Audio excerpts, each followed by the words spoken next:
In this video, all the evidence, facts, and the profound secrets of scriptures presented are the essence of the discourses of Sant Rampalji Maharaj. Each piece of evidence shown in this episode has been thoroughly explained by Sant Rampalji Maharaj in his discourses. We would like to inform you that no tampering has been done with any of the evidence. The scriptures displayed in this episode are those kept in every Sanatani Hindu home. The evidence and hidden secrets from these scriptures are presented in this episode. Our objective with this video is not to hurt the feelings of any devotee. The primary aim of this video is to present the scripturally accurate knowledge to the public. Hello viewers. Today we are going to present before you a very important episode titled The Story of the Decline of Sanatani Worship, as described by Sant Rampalji Maharaj, Part 3. Viewers, we would like to inform you that the first and second parts of The Story of the Decline of Sanatani Worship, as described by Sant Rampalji Maharaj, have received a very good response. Many people have commented on these two parts and shared that such logical and scripturally validated spiritual knowledge should have been available to humanity centuries ago. The spiritual path is incomplete without this knowledge. Many people have also commented that there is no match for this knowledge in the world, and no one can equal it. Such logical and scripturally validated episodes should be produced further to ensure that the entire Hindu community is informed about the Sanatani worship practices of Sanatan Dharma. Encouraged by your comments, we have brought you The Story of the Decline of Sanatani Worship, as described by Sant Rampalji Maharaj, Part 3. In this episode, authentic knowledge has been provided from both the Srimad Bhagavad Gita and the Sri Ramcharitmanas. In today's episode, profound secrets from the Ramcharitmanas will be revealed that have been hidden from all of us until now. Seeing these profound secrets of the Ramcharitmanas will astonish you, and you'll be compelled to curse these fake religious gurus, storytellers, and preachers, asking, why was such amazing knowledge hidden from us? After watching this episode, you will yourself say that all these so-called religious leaders are the destroyers of Sanatan Dharma. Viewers, after watching this episode, you will easily understand the secret behind the decline of Sanatani worship. We request all of you to watch this episode in its entirety. Please do not make the mistake of not watching this episode just because you think it's too long. Viewers, you are all educated. Consider this. When a student studies in school and college, then on seeing the thick textbooks, they do not think that they won't read the textbooks just because they are thick. Instead, the student reads those books with great interest, and by studying those extensive books of the syllabus over 14 or 15 years, achieves mastery in the field of education, which benefits them only in this life. Similarly, the spiritual path is one that will benefit you in this life, as well as in future lives. Viewers, only those who watch all these episodes with full interest will achieve mastery in the path of self-welfare, as these episodes are based on the spiritual teachings of Sant Rampalji Maharaj. We hope that you will not ignore our request and will definitely watch the entire episode. So, let's begin this episode and show you a glimpse of the arbitrary worship conducted in the name of Sanatani worship. Hello viewers, once again, welcome to our episode titled The Story of the Decline of Sanatani Worship, as described by Sant Rampalji Maharaj, Part 3. Viewers, today's episode will begin with a question that will compel the entire Hindu community to think deeply about whether Sant Rampalji Maharaj is a well-wisher of Sanatan Dharma or an opponent of it. So, without further delay, let's start today's episode. Is Sant Rampalji Maharaj a supporter or opponent of Sanatan? What is Saint Rampalji Maharaj doing? He is conspiring against our Hindu religion. We want to know from their followers why Sant Rampalji Maharaj is specifically targeting our Hindu religion. Why is he focused on tarnishing the image of our Sanatan Dharma? Is Sant Rampalji Maharaj really against the Hindu religion? No, he believes in Sanatan Dharma. I am also a Sanatani, a Hindu, and the true knowledge that is given based on the scriptures both piche is the same knowledge that our Sant Rampalji Maharaj is providing. First, listen to and understand his teachings, and only then come to a conclusion. You will clearly understand what kind of knowledge it is. He is imparting knowledge according to all the sacred scriptures. Can we abandon Brahma, Vishnu and Mahesh? Are we children? Tinu Deva Kamal Dal Base ये ब्रह्मा विष्णु महेश, प्रथम इनकी वंदना, फिर सुन सतगुरु उपदेश।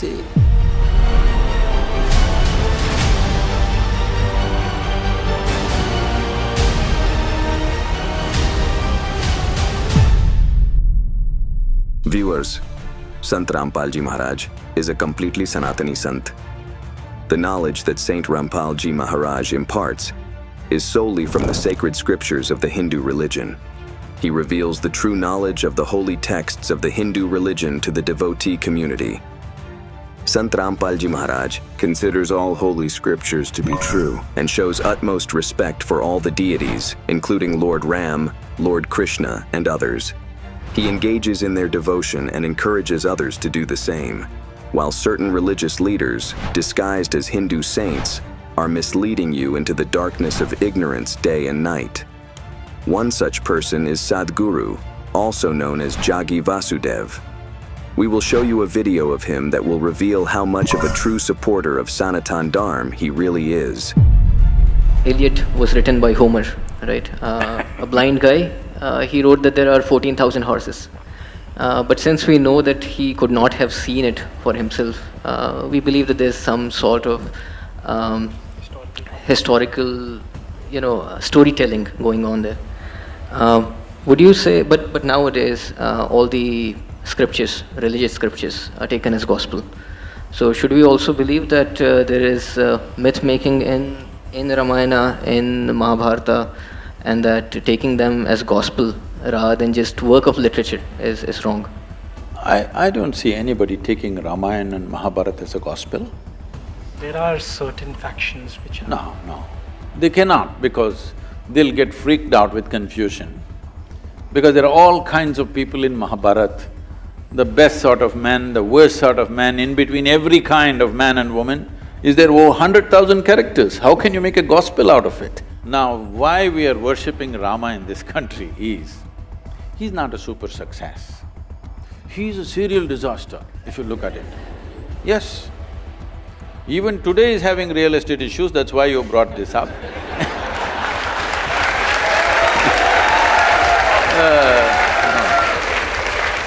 But it is not today alone, it's not today alone. Right from the beginning of his life, he's in trouble and trouble and trouble and trouble.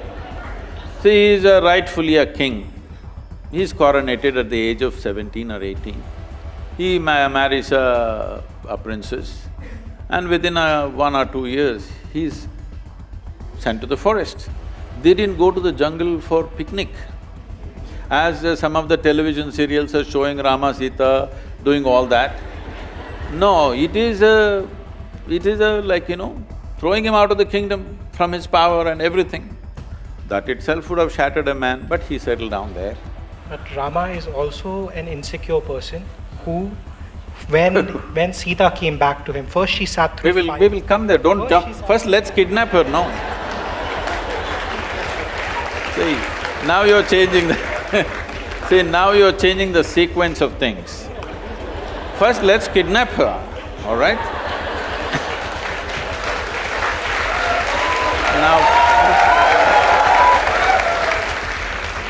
Now the Sri Lankan people come and kidnap his wife and go away. After all, he is a king. If somebody steals his wife and takes her away some 3,000 kilometers down south, there's no GPS to even find out where is Sri Lanka, all right? At a time like that, being a king, he could have found a local solution. There would be any number of women to marry the men, he's a king. Viewers, what will you now say about this self-proclaimed spiritual leader who considers himself the greatest spiritual thinker in the world, but views Lord Sri Ram as nothing more than an unsuccessful person? Yes, an absolutely unsuccessful person. Listen to it once again. Why we are worshipping Rama in this country? He's not a super success.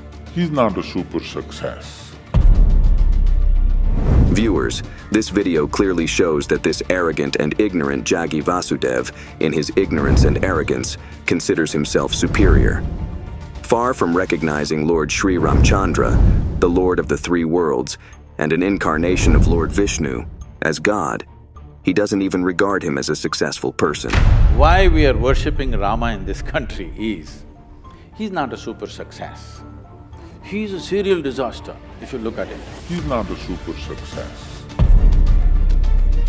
Viewers, this is the biggest proof of their arrogance. While innocent devotees consider such spiritual leaders to be supporters of Hinduism. In reality, these spiritual leaders are digging up the roots of Hinduism and are bent on turning people into atheists. Jagi Vasudev didn't stop here. He also made an indecent mockery of Sri Janki Ji, that is, Sita Ji. With great shamelessness, he is mocking her abduction.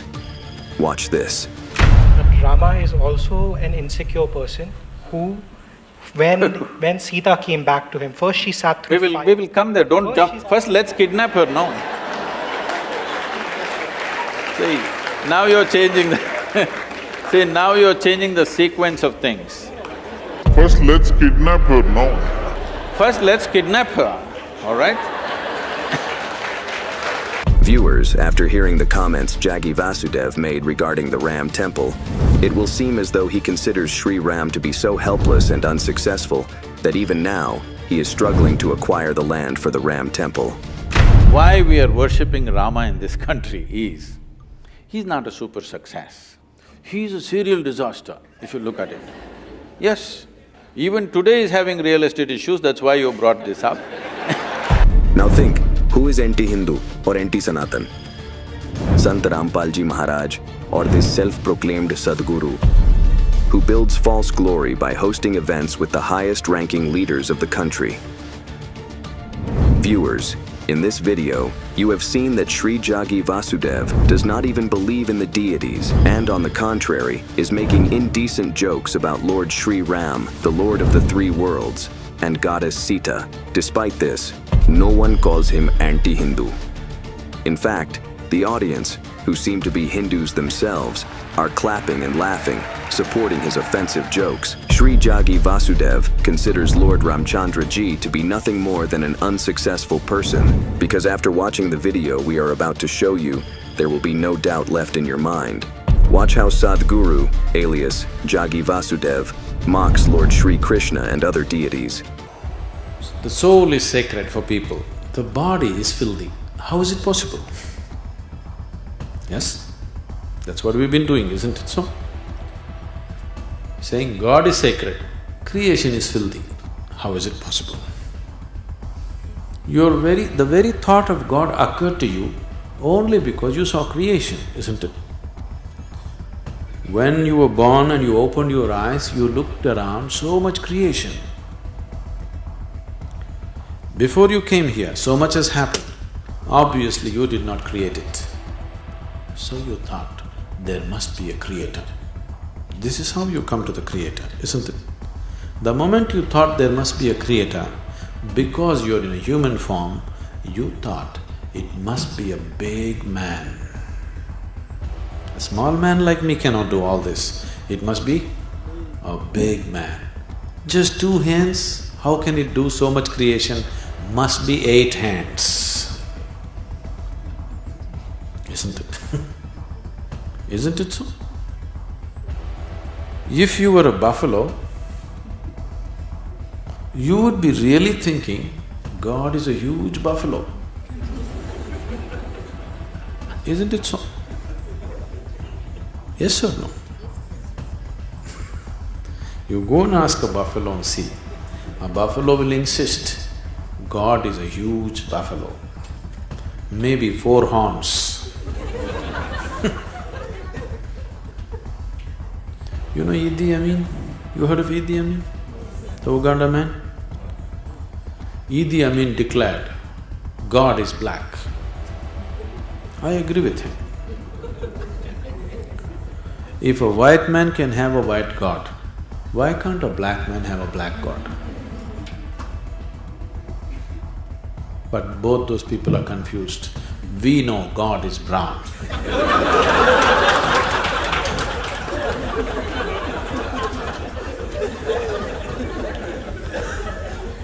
We have man God, we have woman God, we have cow God, we have monkey God, we have everything. Every kind, crawling one, creeping one, flying one. Because we foresaw all the problems of the future.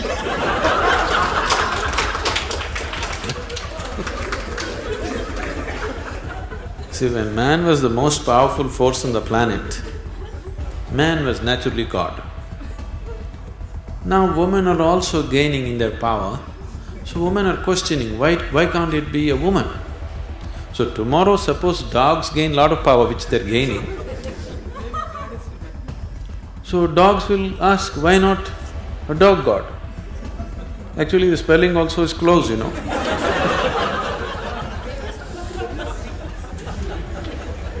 You seem to be closer than you, isn't it?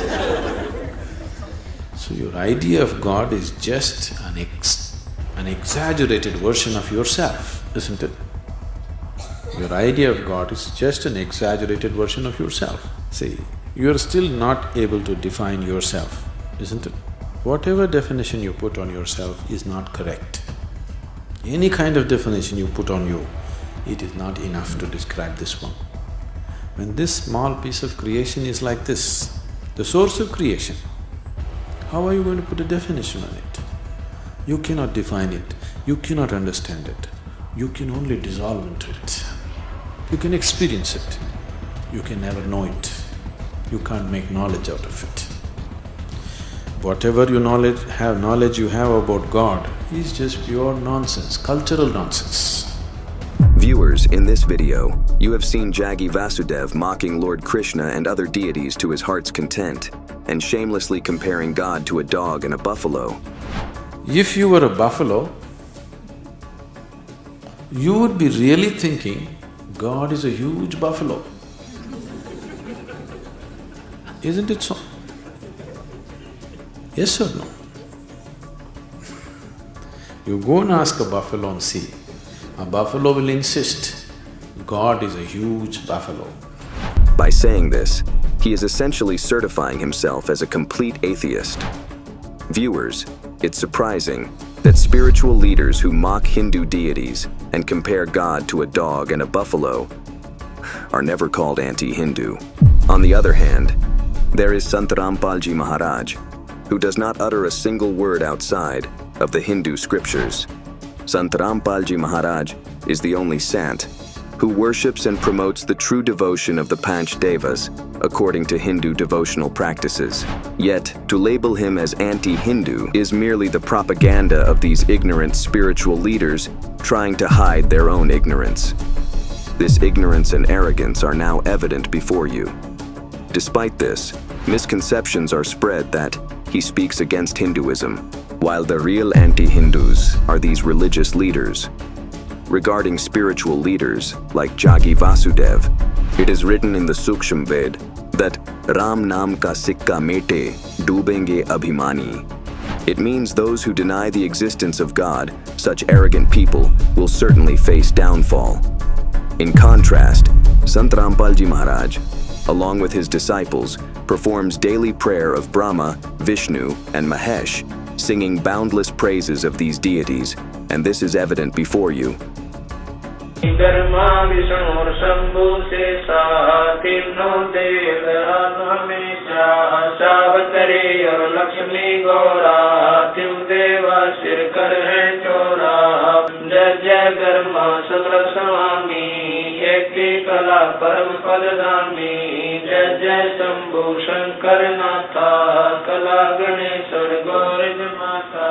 कोटि कटक पैमाल करंता ऐसे शंभु समरथ कंता तंग लीलाट सुर संगीता योगी शंकर जानम गीता नीलकंठ सोहे गरुड़ासन शंभु योगी अचल सिंहासन विष्णुनाथ है असुर निकंदन संतों के सब काट बंधन नरसिंह रूप धरे गुरुराया हिरणा कुश कुमारन गाया शंख चकर गदा पद्म विराज बाल तिलक जाके उल्लास वाहन गरुड़ कृष्ण असवारा लक्ष्मी लोरे चौरे अपारा रावण मई रावण से मारे सेतु बांध से नादल तारे जरा से और बालिक पाई कंस के सीता नौर हराए काले में नागे नाथा शिशुपाल चक्र से काटा माथा काले वन मथुरा पर गाए 18 कोट कटक चढ़ आए मुचकल पर पीतांबर डारा काले वन जामे सिंगारा.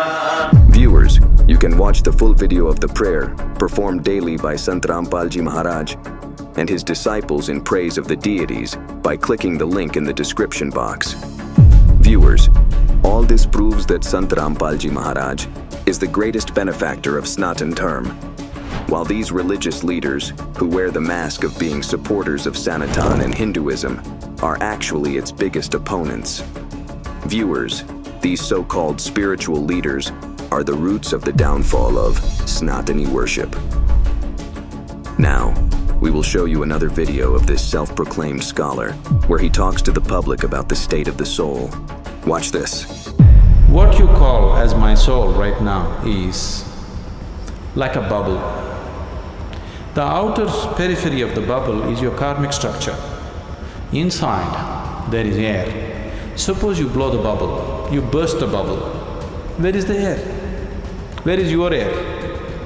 There is no such thing as your air, it's become part of everything. So what you call as soul is fictitious, because there is no such thing as your soul and my soul and somebody else's soul.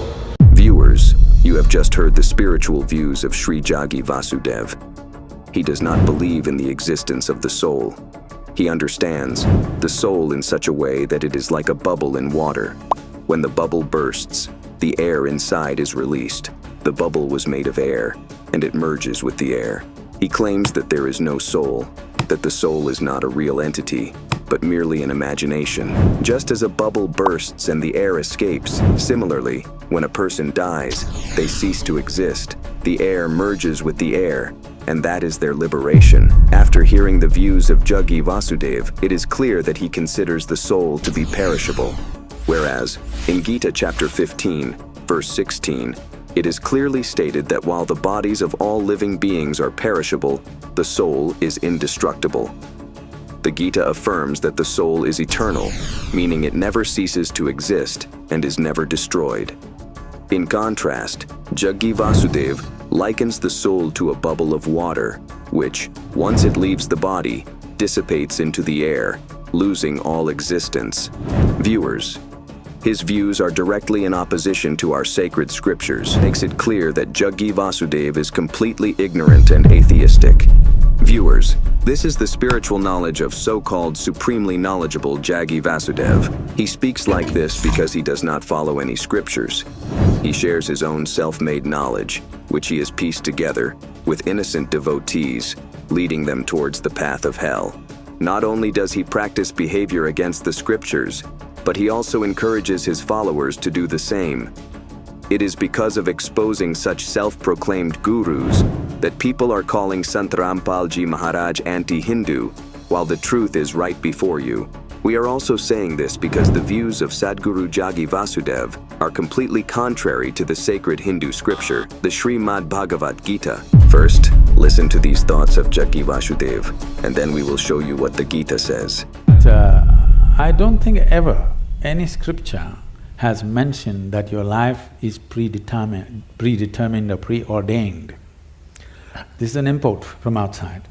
You must understand the fundamental nature of what this culture is it's rooted in this. This is a godless culture, you must understand this. There has never been an idea of God in this country. It's an imported value, let me put this into perspective, because it upsets lots of people. We have many divine entities, many. We count some 33 million, something like that. How did all these gods come up? So, the monotheistic idea is there's a god sitting out there and doing things to you, so they believe in dictatorship, that there is somebody who determines everything. Not so in this culture. Here, there is no idea of God, but there are many divine entities. What are these entities? Generally, if you look back, the language that was used for all the deities that you have is you're a Devi, is a yantra, always a yantra. The word yantra, we clearly know gods are our making. It is just that others have forgotten. So here we told you, your life is your karma. This means your life is your making. Where is the question of preordained? Such a thing never arises in this culture. It's only because of the tools human beings have become who they are. Viewers, did you hear that? It's astonishing that one of the biggest faces of Hinduism, under whose guidance even the Prime Minister of India is seeking knowledge, holds such views. Jagi Vasudev Ji is saying that there is no God who created the universe. There is no God sitting above who is running the world. According to him, it's just a woman. You can consider her a goddess, or you can consider her as an instrument, just like other things are created using an instrument. Similarly, your creation is the result of the union between a man and a woman. Viewers, after hearing these views, can you really consider him a well-wisher of Hinduism? Whereas, there is clear evidence in the Rig Ved, Mandal 9, Sukt 54, Mantra 3, and Rig Ved, Mandal 9, Sukt 86, Mantra 27, that the Supreme God resides in the third part of Dulak, and is Tishtati, that is, seated above all the universes. While sitting there, he controls all worlds, sustains and nurtures all souls, and keeps account of everything. Whereas, Jagi Vasudev Ji says that there is no God sitting above. There is no God who determines our future. Listen again to his scripturally contradictory knowledge. The idea, the monotheistic idea is there's a God sitting out there and doing things to you, so they believe in dictatorship. That there is somebody who determines everything. Not so in this culture. Here, there is no idea of God. This clearly indicates that Jagi Vasudev does not believe in our scriptures at all. See, later Jagi Vasudev Ji says that there is no such thing as destiny. No scripture states that destiny is predetermined. He says this because he himself does not believe in any scripture. Viewers, for individuals like Jagi Vasudev, it is written in the Bhagavad Gita, chapter 16, verse 8, that those people with demonic nature say that the world is without a base, completely unreal, and without any God, created solely by the union of male and female, with sex as its only cause. It is nothing apart from this. Those with such beliefs are of demonic nature. In the very next verse, it is stated that with this viewpoint, following the false knowledge, these disgraceful souls, who are dim-witted, who harm everyone, who perform cruel deeds, are born for the destruction of the world. Viewers, what greater proof could there be? The most trusted Hindu scripture, the Bhagavad Gita, clearly states that individuals with views like those of Jagi Vasudev are of a demonic nature and are born for the destruction of the world. Viewers, Sant Rampal Ji Maharaj has exposed the ignorance of many such so-called religious leaders like this before the public, and as a result, such a great saint himself has had to face the opposition of the people. The religious leaders from whom you hope for the betterment of your life are, in fact, your greatest enemies. Whereas Sant Rampal Ji Maharaj is tirelessly working day and night for the well-being of the people, selflessly striving to make your life prosperous. Viewers, Sant Rampal Ji Maharaj and his entire followers hold great respect for Lord Shri Ram, as Lord Shri Ram, also known as Lord Vishnu, is a strong pillar of Sanatan Dharma. Let us show you a glimpse of this. When the sacred Shri Ram temple was constructed at the birthplace of Shri Ram in Ayodhya and opened for devotees for darshan at that time, arrangements for a community feast were made under the guidance of Sant Rampal Ji Maharaj. Listen to what devotees of Shri Ram, who came from every corner of the country, have to say about Sant Rampal Ji Maharaj. I have heard name of Guruji for the first time here and having received all the facilities provided. I am now a fan of Guruji. This service is excellent. Seeing the service here, I feel very blessed, as if I have had a glimpse of Lord Ram. This is how we are feeling. Is the entire cleaning and maintenance arrangement proper here? It's perfect. Absolutely top-notch. Sir, the community feast organized through Sant Rampalji is excellent. We have been here since yesterday, and the arrangement for the feast is very good. People are receiving food 24 hours a day without any inconvenience. and his staff is very helpful, assisting everyone and serving the food. What's your name, sir? My name is Ramesh Prasad Mishra. I have come from Jabalpur. Look, I would like to extend my heartfelt thanks to the most revered Sant Rampalji from my side and on behalf of the entire team and devotees who have come from Saharanpur district. He has made such beautiful arrangements here. The service being provided by all his devotees here is excellent. It is a beautiful arrangement, with meticulous attention to cleanliness, water arrangements, meaning it is amazing and everything is free of charge. Not a single rupee is being collected from anyone. Such a wonderful arrangement is made with a big heart. I express my sincere gratitude and appreciation for this. In this event, organized by revered Sant Rampalji, we had lunch this afternoon and perhaps also had dinner yesterday. The arrangement is so beautiful and the food is so delicious that it's unparalleled. The food is so tasty, excellent. It is absolutely delicious and most importantly, it's free of charge. And seeing the dedication of all the volunteers working here, I feel truly overwhelmed. Everything is amazing. The cleanliness is excellent. There are no issues at all. The arrangement is superb, fantastic. The food is excellent. I'm Arvind Singh, and we are responsible for managing the 6 food distribution events that are functioning here in Navayodhya. We have eaten the prasad from the community meal, Bandara. What we found most impressive about it was that the prasad is indeed extremely delicious, without any doubt about it. However, the heartfelt attitude of those serving it is enhancing the taste of the prasad twofold. They serve the food with a lot of love and affection. You are feeling wonderful? They say, Roti Ram, Sabzi Ram, Dal Ram, Halwa Ram, every item has Ram in it. The way they say it with so much love makes you want to eat more. If a devotee wants just one roti or puri, they end up having 2 or 3 because of the heartfelt service. I found this to be the most beautiful experience. The best thing that no matter how large the crowd, there is no problem and no one shows any sign of inconvenience. Every time I come here, they keep telling me, send more people, there's no need to worry. We will serve food 24 hours. We will serve tea 24 hours. Seeing this level of dedication, I have experienced such profound devotion for the first time in my life. Sir, as someone who is also involved in the service of Ramji, how does it feel to receive such warm assurances from the followers of Sant Rampalji Maharaj, who invite you and assure you that you are always welcome and that you can send as many devotees as you wish? How do you feel when receive such a supportive environment? It feels like the grace of Lord Ram himself is upon us, as we have met such people who assure us with complete confidence that no matter how many people come, we should send them. All our worries about handling large numbers have disappeared. I am now completely at ease, knowing that with Sant Rampalji's followers here, I have left all my concerns to Sant Rampalji. Thank you so much, sir. Is there anything else you'd like to say about how you felt about the behavior of these people? Very pleased.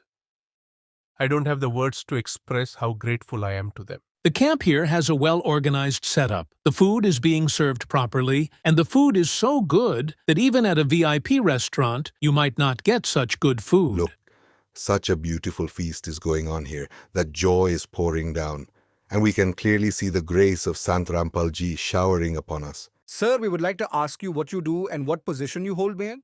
I am a worker of the Bharatiya Janata Party and the Rashtriya Samvasevak Sangh in Saharanpur.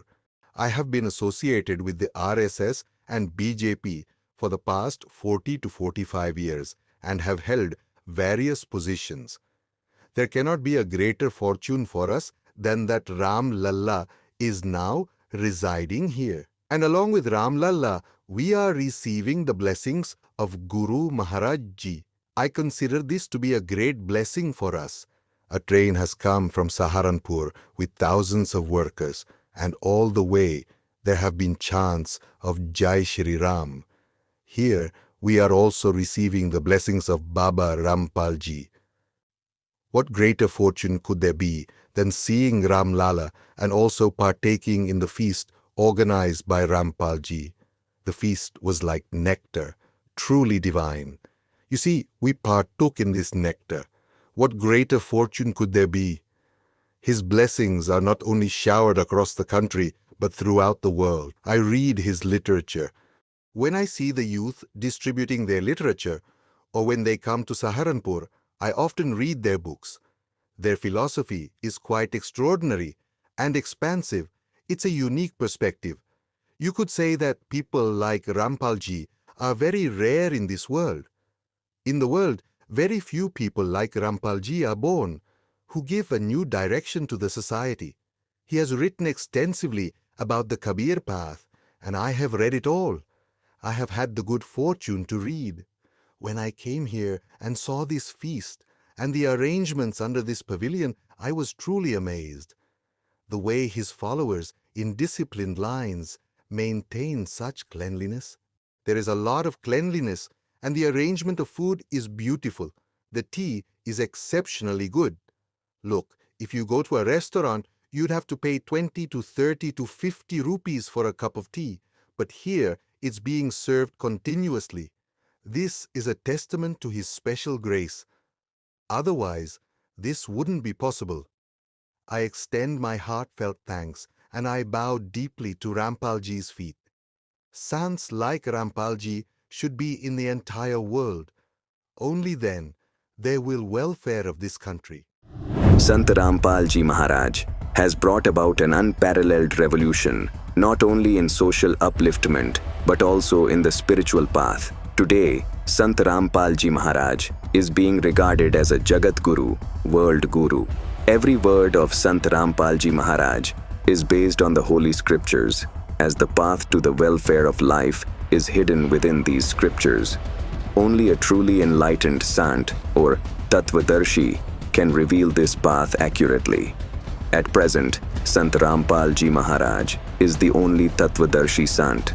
It is surprising that Sant Rampalji Maharaj is accused of being anti-Sanatan, while in reality, he is the only Sant who bases his devotion solely on the teachings of all the holy scriptures of Sanatan Dharma and encourages others to do the same. On the other hand, there is a group of fake religious leaders wearing the mask of Sanatan Dharma who are making the devotee community perform only arbitrary practices. In this rapidly changing modern era, rituals, traditions, and spiritual practices are also evolving rapidly. In such a scenario, the question arises, is the devotion and spiritual practice of Sanatan Dharma also being altered in this era? Has Sanatan worship under the name of Sanatan rituals deteriorated? If spiritual practices become arbitrary, there can be no greater sorrow for human life than this. The biggest lie being told today, under the guise of Sanatani worship, is the enforcement of arbitrary practices in place of the teachings of the Gita and the Vedas. Viewers, another living example of this is this woman who has become an Agori sadhu, whose name is Diya Nath. When you learn why Diya Nath chose the path of becoming an Agori sadhu, you will understand that merely being spiritual in life is not enough. In the spiritual realm, finding the right direction is the most important thing. Once a doctor by profession, Diya Nath was a completely atheistic woman. So how did the desire to live such a difficult and terrifying life arise in her? Many people believe that Agoris are the living embodiment of Lord Shiv in the age of Kali Yuga. Agor is one of the 5 forms of Shiv, and this is why most Agori Babas worship Lord Shiv. However, to make themselves more powerful, they also worship Goddess Kali. For these reasons, there is always curiosity among people about these Agori sadhus. Intoxicated by cannabis and datura, keep a distance from people and don't require any material comforts for their livelihood. It is also said that Agoris possess a special instrument to communicate with ghosts and spirits. There are even claims that Agori Babas have dark powers that allow them to communicate with the dead. It is indeed reported in various interviews and documentaries that many Agori Babas have admitted to consuming human flesh. These Agoris often live in cremation grounds and eat the flesh of corpses. They also use substances derived from deceased bodies, believing that such practices enhance their powers. We are currently in Tarapit, Bengal. We are at a cremation ground where many Aghori people reside. Among them, a female Aghori is with us, who pursued medical studies and studied in Germany. After that, she became a sannyasi around 8 to 10 years ago and has been living an Aghori life since then. She is currently sitting near the cremation ground. She is sitting in the cremation ground. How are you? I'm perfectly fine. What is your name? Agori Dianath, Aghori Dianath. How far have you studied? post-graduation diploma in aesthetic medicine and cosmetology. Where did you study? Geiswold University, Germany. Oh, you studied in Germany? You lived in Germany and studied there and then returned to India and became an ascetic, an aghori. Yes, I studied in Germany. I used to live in India and went there for studies. Then something happened in my life, as nothing happened suddenly as such. I used to feel from earlier that there is so much in the cosmos things that spiritually we could not find answers to. 8 to 10 years ago, you became an aghori, a spiritual ascetic. You studied in Germany, you have an iPhone, and even though you're living the life of an aghori, you still have an iPhone and are part of the modern world. How does it feel to live as an aghori now? And was there a particular event earlier? There must have been a particular incident in your life that led you to become an ascetic, and you are living in a cremation ground? You see, I have explored many paths in spirituality, each with its own tradition and guidance. But this place, the cementation ground, is where every human ultimately ends up. And I had already lived through those final moments which being alive. In my life, I had a major car accident. And before that, let me tell you one thing. I didn't believe in anything, all these stones, mantras, and there are many other things. Meaning you never believed in religious practices, stones, rituals, etc. I never believed in any of them. But that turning point in my life was the incident when I had a major accident where my entire left body part was completely smashed. I went into a coma. After that, the doctor had given up hope and told my family that there was only 72 hours or so left. Meaning your accident resulted in half of your body ceasing to function and the doctors had also given up. Then how did you recover? I was in a coma stage. I had a total of 27 major surgeries on my body. Oh, you had 27 surgeries after that. Are you healthy now? I'm completely alright. Then, during that time, when I was in a coma and there was no hope for my recovery, in the same bed in the nursing home, I felt one day as if someone was taking me out and was carrying me on his palm. I could see myself from a distance, as if someone was taking me, lifting me on his palm. At that moment, the RMO entered the room where I was as a coma patient, and immediately he went and I saw the RMO coming closer to my body and checked the monitor, which had gone completely blank. This means that I had left the coma stage and had moved to the another realm. I was myself watching this. As soon as I felt that I had fallen from his palm, I was trying very hard to return, but I could not get back into my own body. It still gives me a goosebumps. After some time, I felt that after a lot of effect, I had returned with a purpose. You mean to say that you felt like your body was I disconnected was from your watching inner myself self? from a distance, seeing my body from afar. Viewers, this interview with Dia Nath must have made you think deeply about how, despite being an educated woman, she chose to become an aghori. Viewers, Dia Nath mentioned that she had many questions about spiritual life, for which she found no answers anywhere. There are many things in the cosmos for which spiritually we haven't found answers to our questions. In other words, the spiritual leaders Dia Nath approached were unable to answer her spiritual questions. She encountered teachers who claimed that the soul is like a bubble that merges with nature after the body dies, losing all existence. However, Dia Nath in her personal experience has publicly proved Jagi Vasudev wrong and a liar, and she has clarified that even after her soul and body separated, the soul remained existent and is still present today, meaning it exists within her body. Such religious teachers have misguided countless devotees like Dia Nath due to their ignorance. Viewers, this devotee soul who became an Agori in search of God, has no idea that the answers she seeks by becoming an Agori. Here also, she will get nothing but disappointment.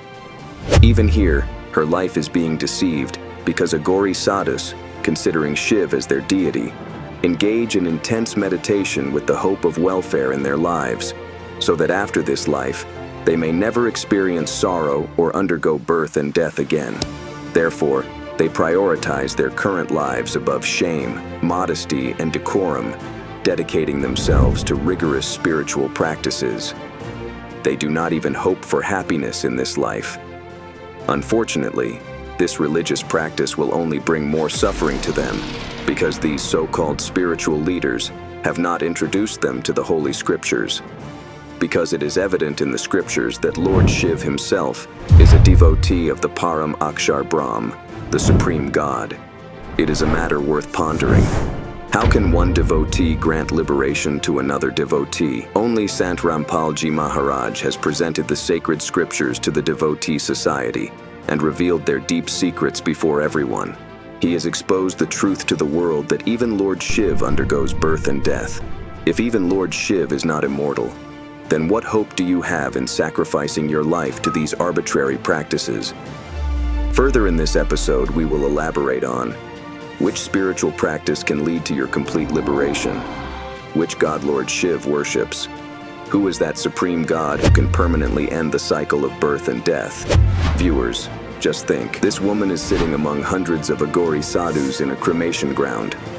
The smoke from the burning pyres is blowing towards her face, yet, undeterred by this, she remains resolute in her pursuit of the Supreme God, along with the other Agori sadhus. Viewers, it is precisely to remove all this ignorance that Saint Rampalji Maharaj is making efforts. Through his discourses, Saint Rampalji Maharaj is strengthening everyone's faith by showing evidence from all religious scriptures. He asserts that any devotional practice not mentioned in the Gita and Vedas is self-willed, meaning it is an arbitrary practice. The spiritual practices that Saint Rampalji Maharaj is teaching the devotee community are all validated by the scriptures, which everyone should accept to make their life truly blessed. We also request this Agori devotee sister to watch the Creation of Universe video by Sant Rampalji Maharaj on Sant Rampalji Maharaj YouTube channel or Sant Rampalji Maharaj app. In this Creation of Universe video, Sant Rampalji Maharaj has provided verified answers to every question of every devotee in search of the Supreme God. These answers will bring everlasting happiness to both your present and future life. Viewers, this Agori woman, in search of God, has unfortunately embarked on a path misled by ignorant religious gurus. As a result, she may attain occult knowledge and powers through intense penance and severe practices, but she will not achieve salvation, moksha, whereas the main purpose of worship is to attain salvation. Moksha, Sant Rampalji Maharaj will reveal the correct and proven path to salvation further in this video, so make sure to watch till the end. How these mystical powers can lead to their ruin in the future is something we will present to you with a real-life example.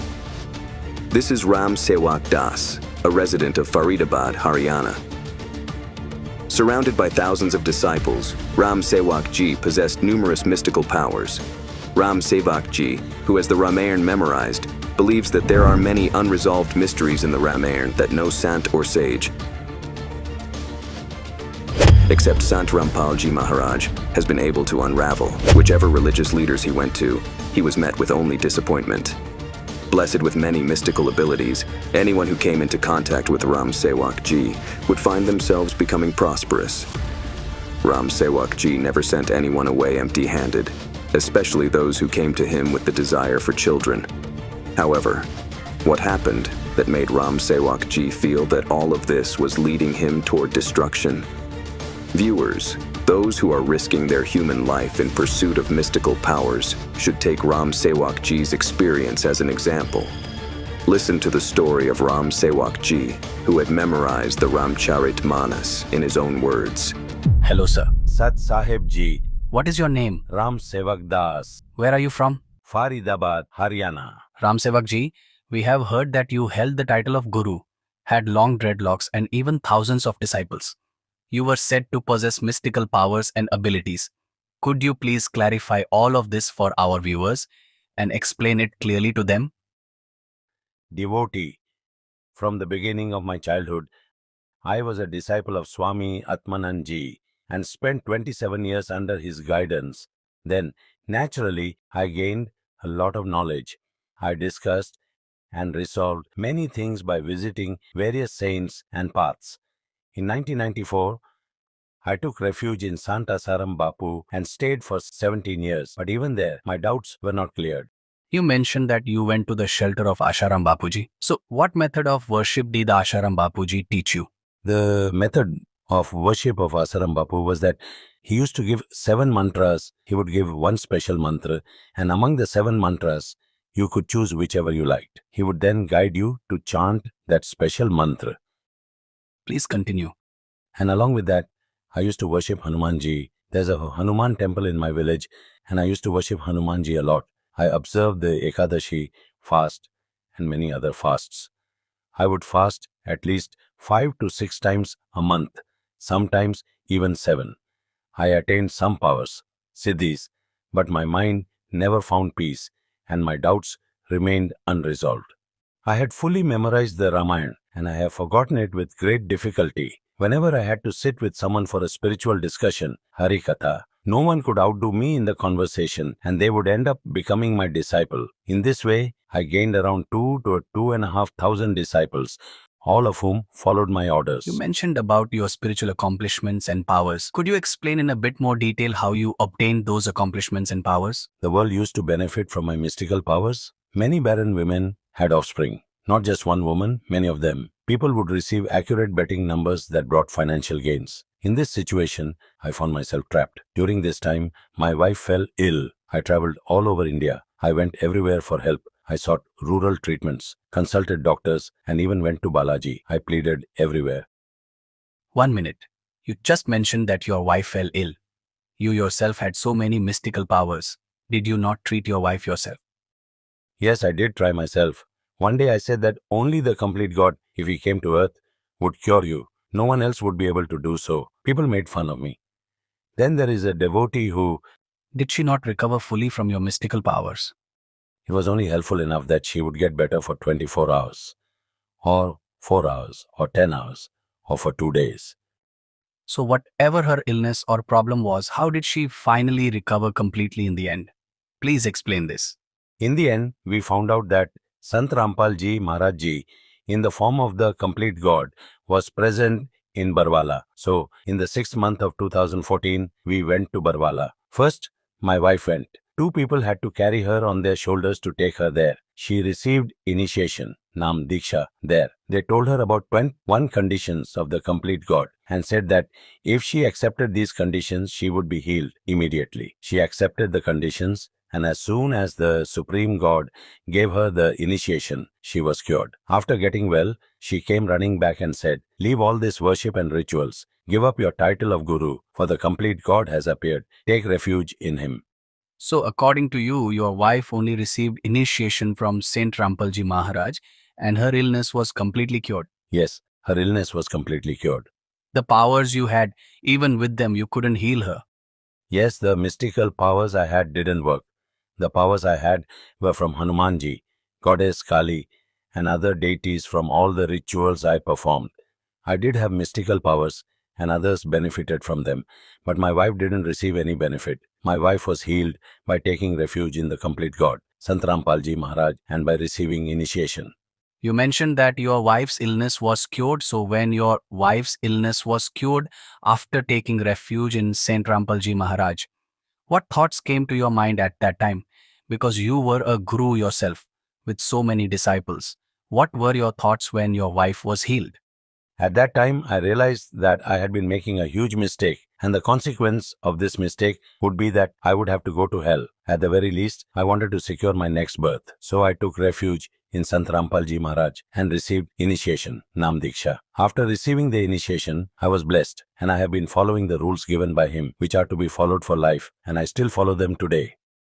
What is the difference between the knowledge you received from your gurus and the knowledge that Saint Rampalji Maharaj imparts? Please clarify.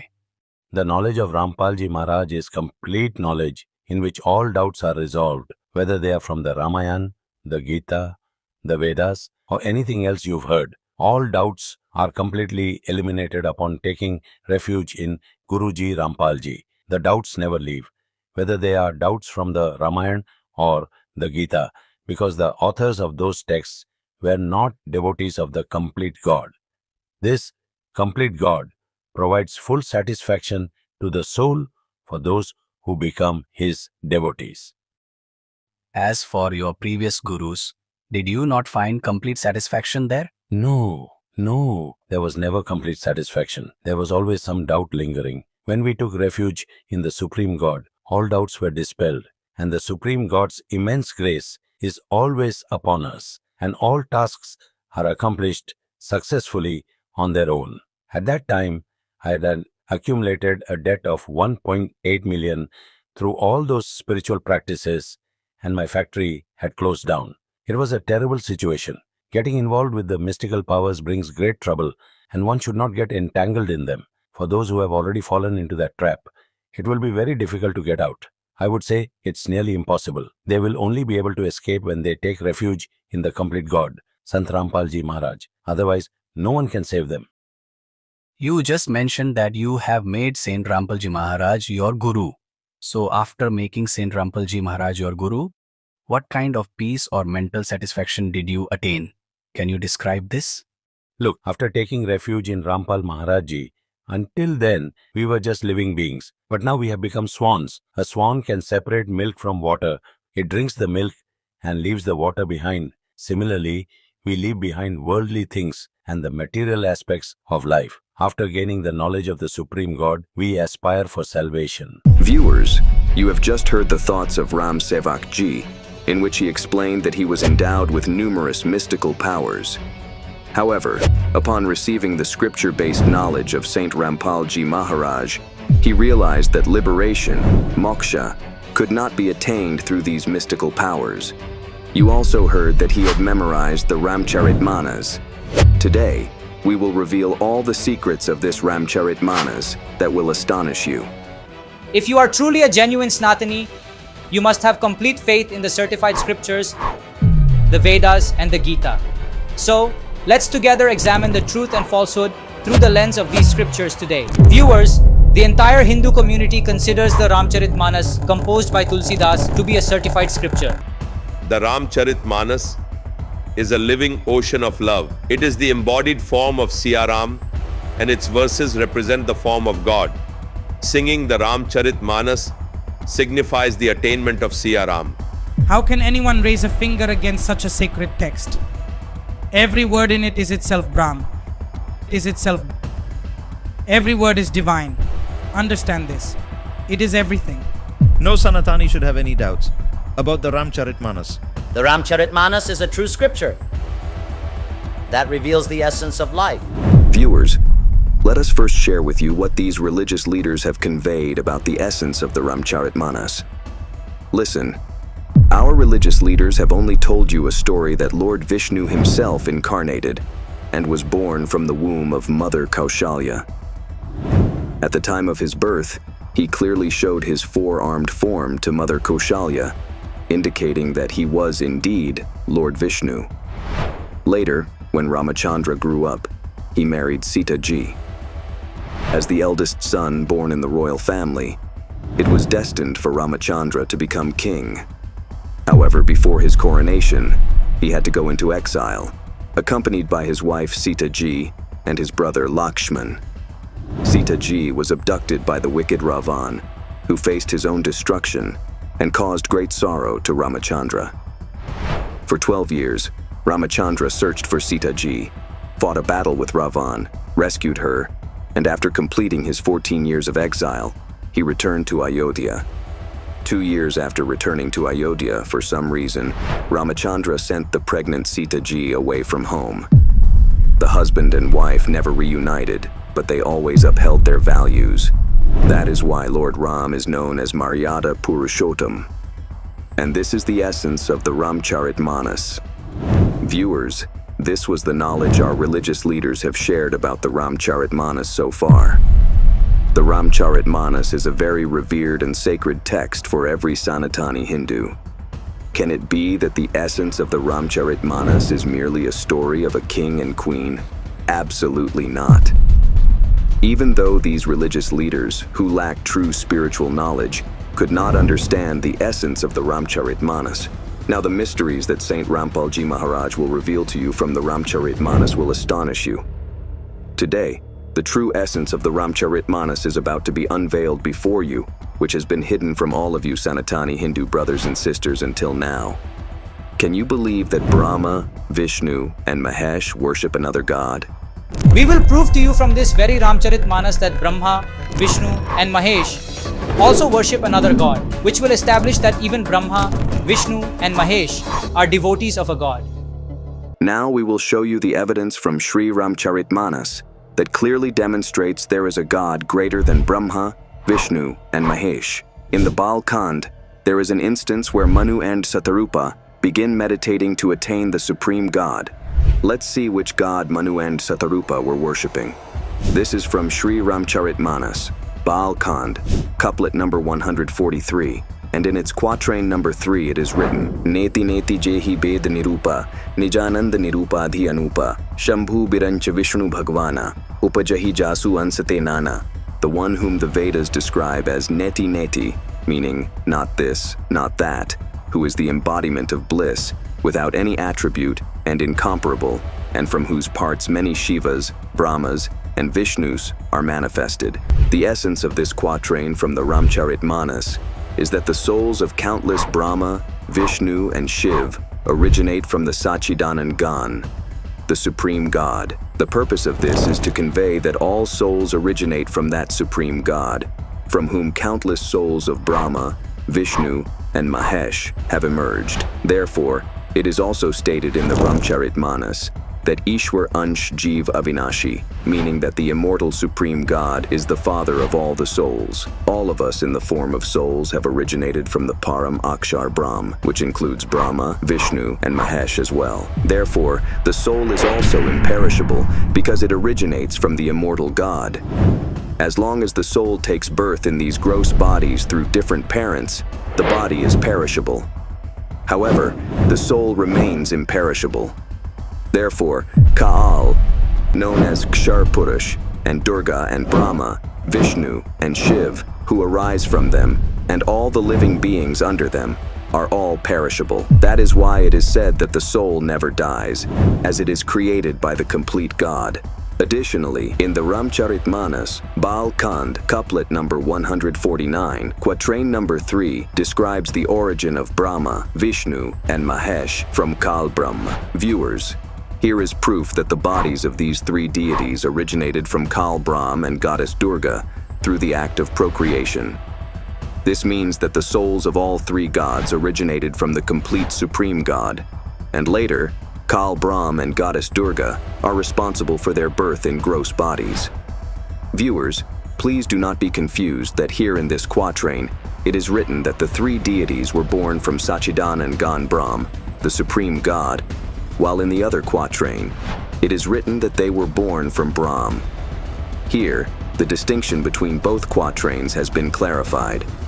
Viewers, to understand in detail how all living beings originated in the form of souls from the Param Akshar Brahm, do watch the complete video of Creation of Universe, explained by Sant Rampal Ji Maharaj. Viewers, after observing and understanding the quatrains of the Ramcharitmanas, no doubt remains. However, it is surprising that the leading Shankaracharyas of our Hindu religion still do not comprehend the true status of Brahma, Vishnu, and Mahesh. Here is the chief Shankaracharya of Jagannath Puri, Sri Nishlachanda Saraswati Ji Maharaj. During one of his discourse gatherings, a child asked a very well-articulated question. First, listen to this child's question. I am a 5th grade student and my question is, in the Shiv Puran, it is written that Mahadev is the greatest, and in the Vishnu Puran, it is written that Vishnuji is the greatest. So, who is the greatest? Viewers, undoubtedly, the child asked a very good question. But will Shankaracharya Ji's answer be equally good? Let's listen to Shankaracharya Ji's response. That's a very good question.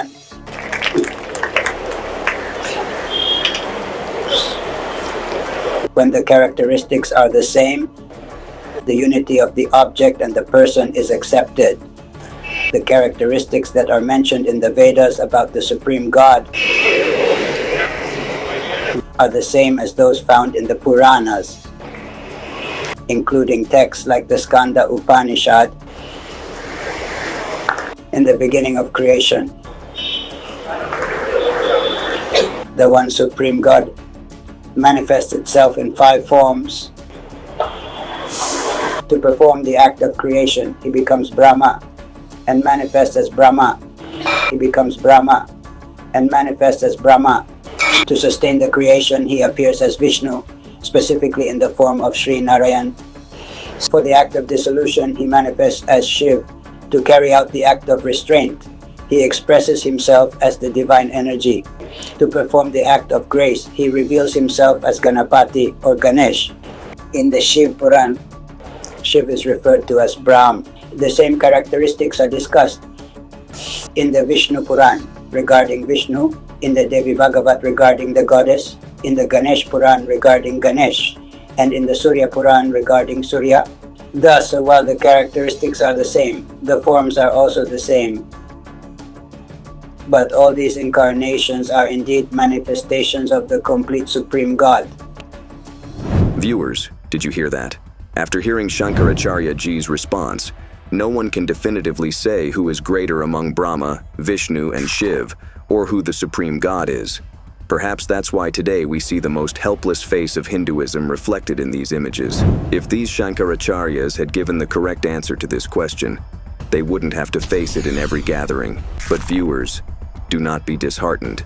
Today, we will provide evidence to explain why Brahma is considered God in the Brahma Puran, why Vishnu is considered God in the Vishnu Puran, and how Shiv is considered God in the Shiv Puran. Today, you will receive comprehensive knowledge of this entire mystery with supporting evidence. Listen to this special discourse by Sant Rampal Ji Maharaj on this topic. As these worshippers engaged in meditation and achieved the meditative state, Kal would deceive them by manifesting in the form of Vishnu to them.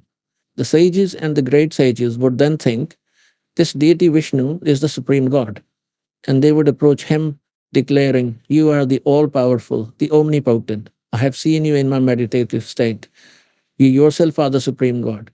You have concealed yourself. This would lead Vishnu to become elated, thinking, I am indeed God. As 1, 2, 10, or 20 others echoed the same sentiment. Similarly, when someone was in deep meditation, he would manifest in the form of Brahma, granting them what they desired, certain powers and abilities, and then vanish in their meditative state. So what did they say? O Lord, they would say to Brahma, you yourself are the supreme God. You alone are the Almighty. We have witnessed you in our meditative state. You are omnipotent. You have concealed yourself. You are the creator of the universe. And when he would manifest as Shiv to someone, they would think that Shiv is indeed the creator of the universe who has concealed himself. Based on this, Brahma concluded, I am the creator. Everything originates from me, while Vishnu thought, I am the master of all. One day, Brahma went to Vishnu. Seeing Brahma, Vishnu did not stand up, knowing that he was greater and had created him, as he had heard from the sages. On the other hand, Brahma thought, I am his father. I am his creator, yet he does not show me respect. Brahma then said, Son, stand up. Look, I, your father, has come. To this, Vishnu replied, I am your father. You were born from my lotus navel. This led to a dispute between them. To resolve their argument, the Skal, Sadashiv, placed a luminous pillar in between them. Both of them stopped fighting and began to search for its end. The purport is that then the Skal manifested as Shiv and counseled Brahma and Vishnu, questioning them. Kal deceives them by saying, this is my manifest form, this pillar, while I am the formless one. I have now come before you in a manifest form. I am the God. Do not consider yourselves God. Now see, with Veshwar Sahita, this is that same Shiv Puran published by Gita Press Gorakhpur. And look, Brahma and Vishnu had a dispute among themselves, and in the midst of them, a pillar was erected. It is referred to as Ling or the Shiv Ling. Now, on page 25, let me show you. Brahma and Vishnu asked, Lord, what are the characteristics of the 5 actions, including creation, etc.? Please explain it to both of us. God Shiv said, this skull spoke, understanding my actions is very profound. Nevertheless, I am graciously explaining them to you. Now, look here. Look here at page 26. Sankshipt Shiv Puran. Let's go down. Now the skull, standing in the form of Shiv, is saying, Sons, you both, by performing penance, have pleased me, the Supreme God, and received 2 actions, creation and preservation. These are very dear to you. Now see, they are 2, Brahma and Vishnu. And then what he says? In a similar manner, my divine forms, Rudra and Maheshwar, received from me 2 other superior actions, destruction and dissolution. Thus, 2 are these Brahma and Vishnu, and 2 are these Rudra and Mahesh, and the speaker is the 5th one. This confirms that Brahma, Vishnu, Rudra, and Mahesh are all children of this Kal, and he appoints his son Shiv as the chief of the 11 Rudras. Therefore, he also acquires the form of a Rudra. Actually, it is part of the divine play of Kal. So here, do not get confused upon hearing them to be 4, including Mahesh and Rudra. We need to understand that the one who is speaking is distinct from Brahma, Vishnu, and Mahesh, and he is their father, from whom they were born. We had to distinctly prove these to be 4. So Brahma, Vishnu, and Mahesh, as well as Rudra. They have made him a separate chief. He is separate. So Brahma, Vishnu, and Mahesh are the sons of this Kal. This is what we had to prove. Their birth, and Durga being their mother. Viewers, Sant Rampalji Maharaj has proved from the sacred scriptures why Lord Brahma is described as all-powerful, that is, the greatest in the Brahm Puran, why Lord Vishnu is described as the greatest in the Vishnu Puran, and why Lord Shiv is described as the greatest in the Shiv Puran. Saint Rampalji Maharaj has proven that Kal Brahm showed visions of himself in the form of Brahma to those sages who were in a state of deep meditation, and those sages assumed that Brahmaji is indeed the creator of all and the highest of all. These deities were born from him. Consequently, those sages praised Brahma in the Brahm Puran, declaring him the greatest. In a similar manner, this Kal Brahm, who is the father of these 3 deities, appeared to other sages as Lord Vishnu, who then considered Vishnu to be the greatest and acknowledged him as the creator of all in the Vishnu Puran. Likewise, those sages, to whom this Kal Brahm appeared in the form of Lord Shiv, accepted Shiv as the creator of all and extolled his greatness in the Shiv Puran, declaring Shiv to be the greatest. Today, Sant Rampalji Maharaj has proven from the Shiv Puran that just as Kal Brahm manifested in the form of Shiv to intervene in the conflict between the 2 deities, that is, Brahma and Vishnu, everyone believed that Shiv is the supreme god. However, here stands another Shankar, and Rudra is also present. This proves that this Kal Brahm himself manifests in the forms of these 3 deities. Viewers, if you are wondering why Kal Brahm does not appear directly before the sages, and instead manifests in the forms of Brahma, Vishnu, and Mahesh, Sant Rampalji Maharaj has elaborated on this mystery in the video titled Creation of Universe. We have provided the link in the description box for you to explore further. Nevertheless, for a brief information, you should refer to Gita, chapter 7, verses 24 and 25. In these verses, Kal Brahm states, "Foolish people do not know my anutam, that is, inferior character." In verse 25, he says, "I remain hidden by my yogic power and do not appear before anyone." Viewers, the reason Kal Brahm created this rule is that he is the one who consumes all living beings in this world. In chapter 11, verse 32 of the Gita, he declares, "I am Kaal, and at this moment I have appeared to consume all these warriors." Viewers, this is also evidenced in the Rig Ved, which mentions two gods, one who eats and one who does not. The god who eats is this Kal Brahm. To fulfill his own ends, this Kal Brahm enters Puranjayan and destroys the demons. And this very Kal Brahm enters Purakuts to annihilate the Gandharvas. He then manifests as Vishnu to the present sages, causing them to believe that Vishnu is performing these acts. However, it is actually Kal Brahm who, by entering the body of Purakuts, destroys the Gandharvas. Similarly, he enters Lord Krishna to impart the teachings of the Gita, preparing Arjuna for battle and causing the destruction of millions of warriors. Viewers, why does Kal Brahm consume living beings, and why he had to promise his wife Durga that he would no longer appear before anyone? To find out about this, do visit the link provided in the description box for the creation of universe, and watch Saint Rampal Ji Maharaj explain this mystery with evidence. Sant Rampal Ji Maharaj has established through sacred scriptures that none of these three deities is the Supreme Almighty. Rather, each of them is the Lord of one department within the three worlds.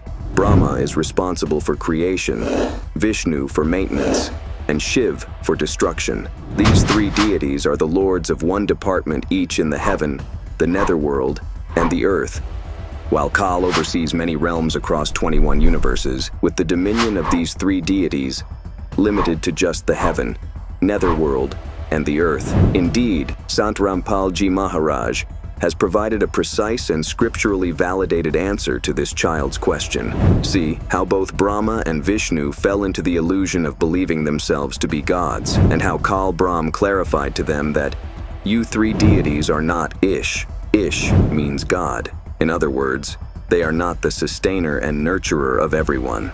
This is the Shiv Mahapuran, Part 1 with Hindi commentary by Pandit Jawala Prasad Ji Mishra, published by Kemraj Sri Krishna Das in Mumbai. In its Rudra Sanhita 1, chapters 6 to 10, it is written that, seeing the battle between the two, Kal, that is Brahm, who is the father of the three deities, assumes the form of his third son, Shiv, and appears on the battlefield. Kal Brahm, in the form of Shiv, approaches them and says, "In ignorance, both of you have considered yourselves to be God. You are not Ish, you are not God. I have come to the battlefield to tell you this."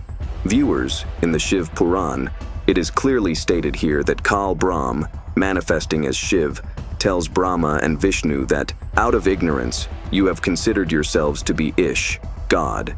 This is truly astonishing. You are not Ish, you are not God. I have manifested here on the battlefield to dispel this illusion of yours.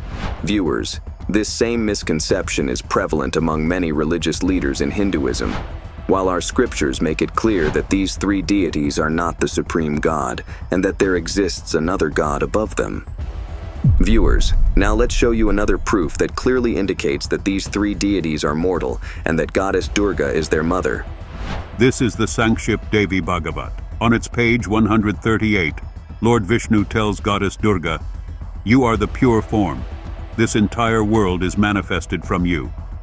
I, that is Vishnu, Brahma and Shankar, exist by your grace. We undergo avirbhav, that is, birth, and tirobhav, that is, death. Only you are eternal, the mother of the universe, Prakriti, and the primordial goddess." Viewers, keep this term Prakriti in mind. Prakriti is another name for Durga. We will further prove this to you from the Gita. Viewers, this excerpt makes it clear that the three deities, Brahma, Vishnu, and Shiv, are mortal, and their mother is Goddess Durga. Furthermore, Lord Shiv, also known as Shankar, tells Goddess Durga, "O Goddess, if the highly fortunate Vishnu has originated from you, then Brahma, who is born after him, is also your child. Thus, I, Shankar, who performs Tamaguni actions, am not your child. In other words, you are also the one who gave birth to me. He further states, O goddess, in the creation, sustenance, and destruction of this world, your gunas, qualities, are always capable. We, that is, Brahma, Vishnu, and Shankar, are generated from those three gunas, qualities, and remain engaged in our duties according to the rules. Viewers, it has become clear here that Brahma, Vishnu, and Mahesh themselves are the three gunas, qualities. Viewers, let's show you another proof that Brahma, Vishnu, and Mahesh are the three gunas, qualities, and that Durga is their mother.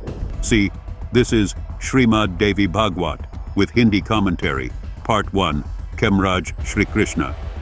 Das Publication, Bombay. In its third scand, page 11, Lord Shankar tells Goddess Durga, O Mother, if you are always compassionate towards us, then why did you endow me with Tamogun, grant Rajogun to Brahma, and why did you make Hari, Vishnuji, Satogun? You can also see the Sanskrit below. Yadi daya dharmna na sadambike, katham aham vihit cha tamoguna kamalja rajo guna sambhav suvihit kimo sato guno hari. Viewers, here, Lord Shankar is saying to Goddess Durga, O Mother, if you have compassion for us, then why have you made me Tamogun? Why have you made Brahma, who is born from a lotus, Rajogun? And why have you made Hari, that is, Vishnu, Satogun? This clearly shows that Brahma, Vishnu, and Mahesh are the three gunas, qualities. Viewers, let us show you another proof that will make it absolutely clear that these three deities themselves represent the three gunas. This is the Sankshipt Markandeya Puran, illustrated with bold font, published by Gita Press, Gorakhpur. On its page 131, it is written that Brahma is predominantly Rajogun, Rudra is predominantly Tamogun, and Vishnu, the protector of the universe, is predominantly Satogun. These are the three deities, and these are the three gunas. Viewers, the Markandeya Puran has clarified that these three deities are the three gunas. Now, let's see what is written in the Srimad Bhagavad Gita about those who worship these three gunas. This is Srimad Bhagavad Gita, published by Gita Press, Gorakhpur. In its chapter 7, verse 12, it is written that, understand the entities arising from Satogun, Rajogun, and Tamogun to be arising from me alone. It has been clarified in this verse that creation is happening from Rajogun Brahma, preservation from Satogun Vishnu, and destruction from Tamogun Shiv.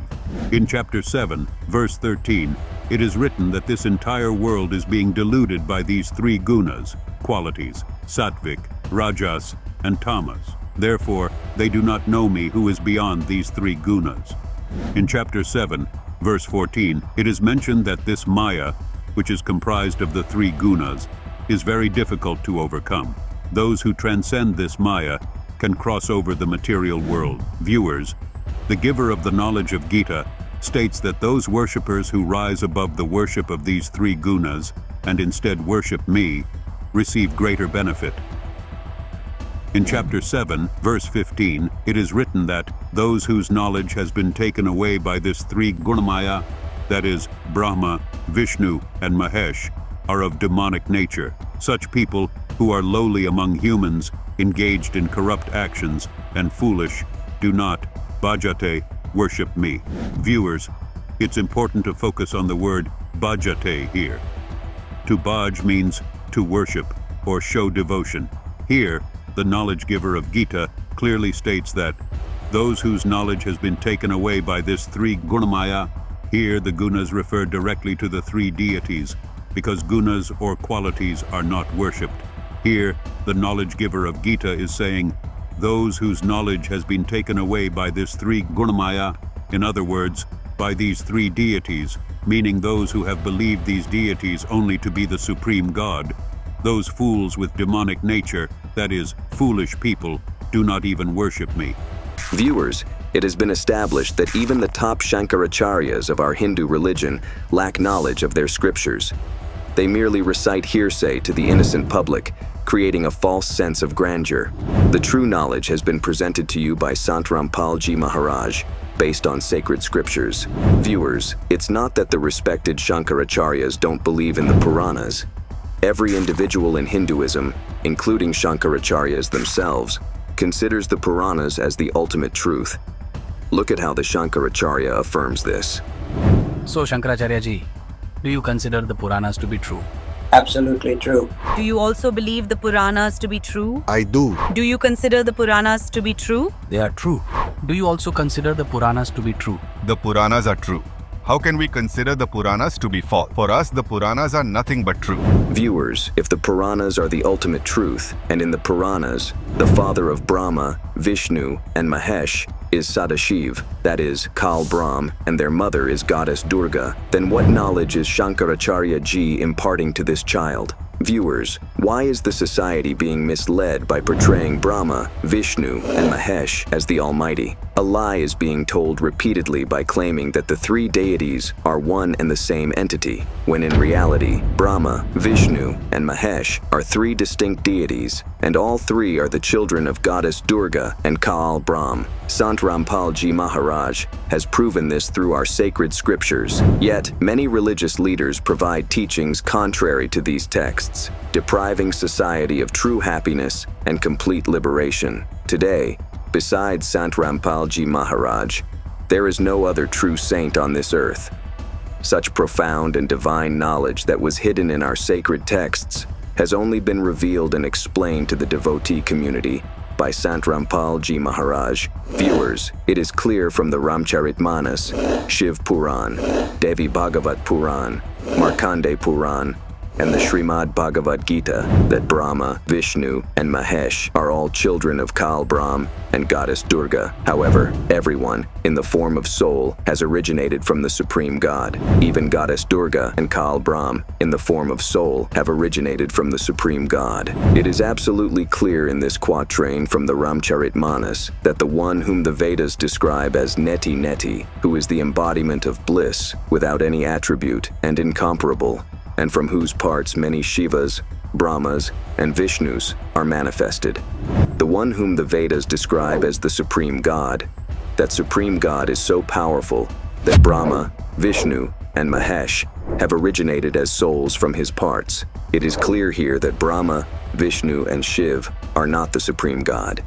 The one from whose part these three deities originate is the true Supreme God. In the Ramcharitmanas, it is stated, Ishwaransh Jiva Vinashi, Chetanamal Sahaj Sukhrasi, meaning that because the soul is born from God, it is indestructible. The soul never dies. The Supreme God from whom the soul is born is also indestructible, conscious, pure, and inherently a source of bliss.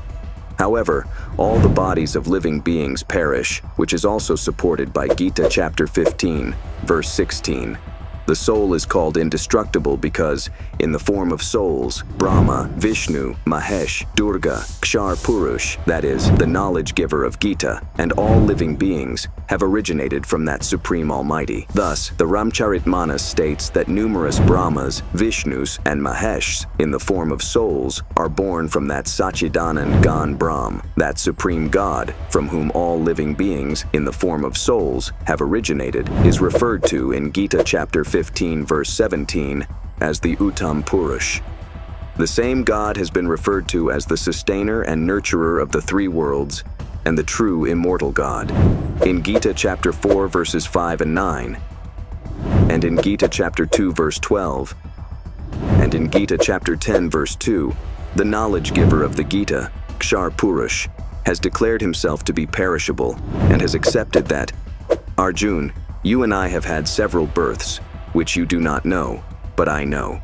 This proves that Kshar Purush, that is, the knowledge giver of Gita, who is the father of the physical bodies of Brahma, Vishnu, and Mahesh, is also not imperishable. His body also perishes. Now let us also clarify from Gita, chapter 15, verse 16. This verse states that there are two Purush, Kshar Purush and Akshar Purush. The bodies of all living beings under them are perishable, meaning they are subject to destruction, but the soul of all beings is imperishable. This is why in Ramcharitmanas it is said, Ishwaransh Jiva Vinashi, Chetanamal Sahaj Sukhrasi, meaning that because the soul is a part of the Supreme God, it never perishes. In Gita chapter 15 verse 17, The Supreme God is referred to as the Uttam Purush and imperishable because the body of the Uttam Purush, or the Supreme God, is also imperishable.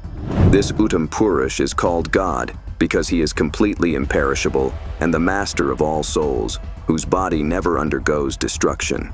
In the world of this Uttam Purush, there is no form of suffering. He does not inflict pain on anyone, only gives joy. Therefore, this Supreme God is also referred to as the Sukh Ki Rashi, source of happiness, in Ramcharitmanas. We are living in the world of Kal, the knowledge giver of Gita. The owner of this world cannot be referred to as the Supreme God because no one is happy in this world. Therefore, throughout the Gita, the knowledge giver of Gita does not refer to himself as the Supreme God, only that Uttam Purush is called the Supreme God and the imperishable God. Viewers, wherever the term Supreme God is mentioned in the Gita, it pertains to this Uttam Purush, that is, Sachidanand Gan Brahm, meaning the body of the Supreme God never perishes. That is why it is written in this verse that the Uttam Purush is someone else who is truly imperishable. He is referred to as the Supreme God.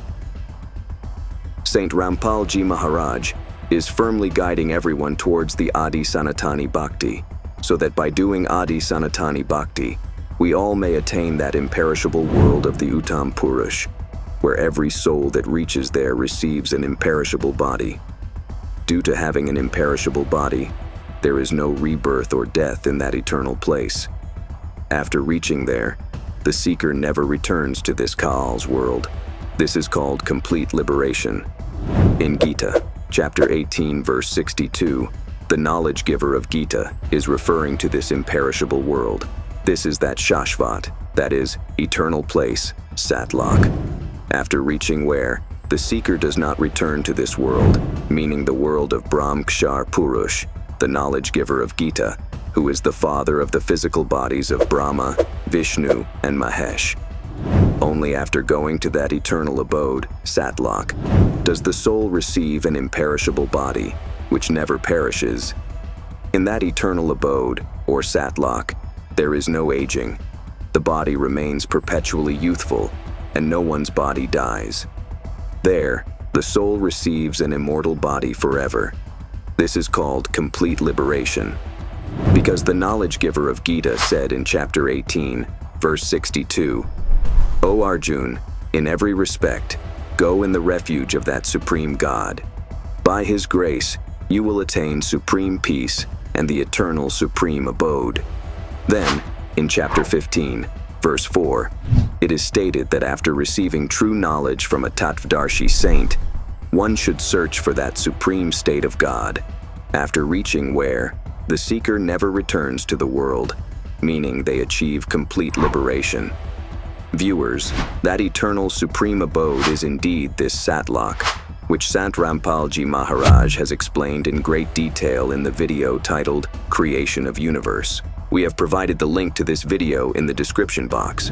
Whereas, so-called religious leaders mislead the devotee community by proclaiming these three deities as the Supreme God, promoting incorrect way of worship. In fact, it is clear from the Ramcharitmanas that they are not the Supreme God. Manu and Satrupa practiced Adi Sanatani worship, that is, they used to remember the Sachidanand Brahm described in the Bal Khand of the Ramcharitmanas. The Gita also encourages the worship of this Sachidanand Brahm. In Gita chapter 17, verse 23, the mantra Om Tat Sat is mentioned as a means to attain this Sachidanand Brahm. This mantra is symbolic. In the Satyug, these mantras were chanted. Over time, sages, as per their own interpretations, began arbitrary practices, leading to the decline of Sanatani worship. Gita, chapter 4, verse 34, advises obtaining the correct information of this mantra from a Tattvadarshi saint. This very Sachidanand Brahm is referred to as the Uttam Purush in Gita, chapter 15, verse 17, where it is said that this Uttam Purush enters the three worlds and sustains everyone. In Gita chapter 8, verse 3, this Sachidanand Brahm is called the Param Akshar Brahm. The glory of this Sachidanand Brahm is described in Gita chapter 8, verses 8, 9, and 10. Even in Gita chapter 18, verse 62, it is advised to go in the refuge of this Sachidanan Brahm. The knowledge giver of Gita, in chapter 18, verse 64, declares this very Sachidanan Brahm to be his Isht Dev, revered deity. Viewers, even in Gita chapter 15, verse 4, the knowledge giver of Gita admits that after acquiring knowledge from the Tattvadarshi, that is, the enlightened saint mentioned in chapter 4, verse 34, one should seek that supreme state of God, after going where the seeker never returns to this world again. Worship the supreme God from whom the expansion of this world-like tree has arisen, meaning the one who created the entire creation. I also in the refuge of that supreme God. Viewers, like the Gita, this quatrain from the Ramcharitmanas also establishes that the supreme God is not Brahma, Vishnu, Shiv, or Brahm. The supreme God is the Sachidanan Brahm. For complete information about who the Sachidanan Brahm is, please watch the video Complete Creation of Universe, the link for which we have provided in the description box. In Balkand, couplet number 145, quatrain number 1, it is written, Sunu sevak sur taru suradhenu, vidhi hari har bandhit pad renu, sevat sulabh sakal sukhdayak, pranatapal sacharachar nayak. O Lord, listen, you are like the kalpavriksha, wish-fulfilling tree, and Kamdhenu, wish-fulfilling cow, for your devotees, Brahma, Vishnu, and Shiv, also worship the dust of your feet. You are easily accessible through service and are the giver of all happiness. You are the protector of those who seek refuge and the Lord of both the animate and inanimate. This quatrain clearly shows that Brahma, Vishnu, and Mahesh worship another supreme God, the Sachidanan Brahm. In Balkand, couplet number 149, quatrain number 3 says, Tumha Brahmadi Janak Jagaswami, Brahma Sakal Ur Antarjami. You are the Father, that is, the originator, of Brahma and others, the Lord of the universe, and the knower of all hearts, Brahm. Viewers, this verse explains that Kal Brahm is the father of Brahma, Vishnu, and Shiv, meaning that the physical bodies of all living beings in the realms governed by Kal Brahm originate from Kal Brahm and goddess Durga. Viewers, do not be confused here by the fact that in the Ramcharitmanas, in Baal Khand, couplet 143, quatrain 3, it is written that many Brahmas, Vishnus, and Shivas are born from that Sachidanan Brahm, the eternal, blissful, supreme God. While in Baal Khand, couplet 149, quatrain 3, it says that Brahma, Vishnu, and Shiv are born from Brahm. Why is there this difference? Viewers, this quatrain refers to the one who gave birth to Brahma, Vishnu, and Shiv, and this quatrain talks about the Sachidanan Gan Brahm, the supreme God, who created the souls of Kal Brahm, goddess Durga, Brahma, Vishnu, Mahesh, and all the living beings. All beings present in the 21 universes, including Kal Brahm, are parts of this supreme God. The master of all souls is Param Akshar Brahm. This includes Kal, that is Brahm, Durga, that is this Jagmula, the mother of the universe, as well as Brahma, Vishnu, Mahesh,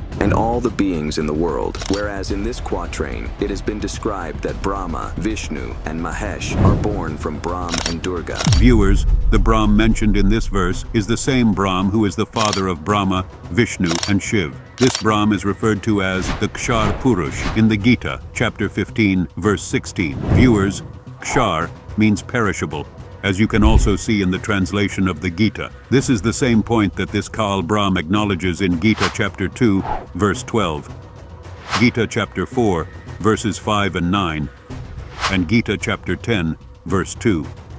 He says, Arjun, both you and I have had many births, meaning both you and I undergo birth and death, implying that I am also mortal. In other words, I am the Kshar Brahm. Kshar Brahm means a perishable lord.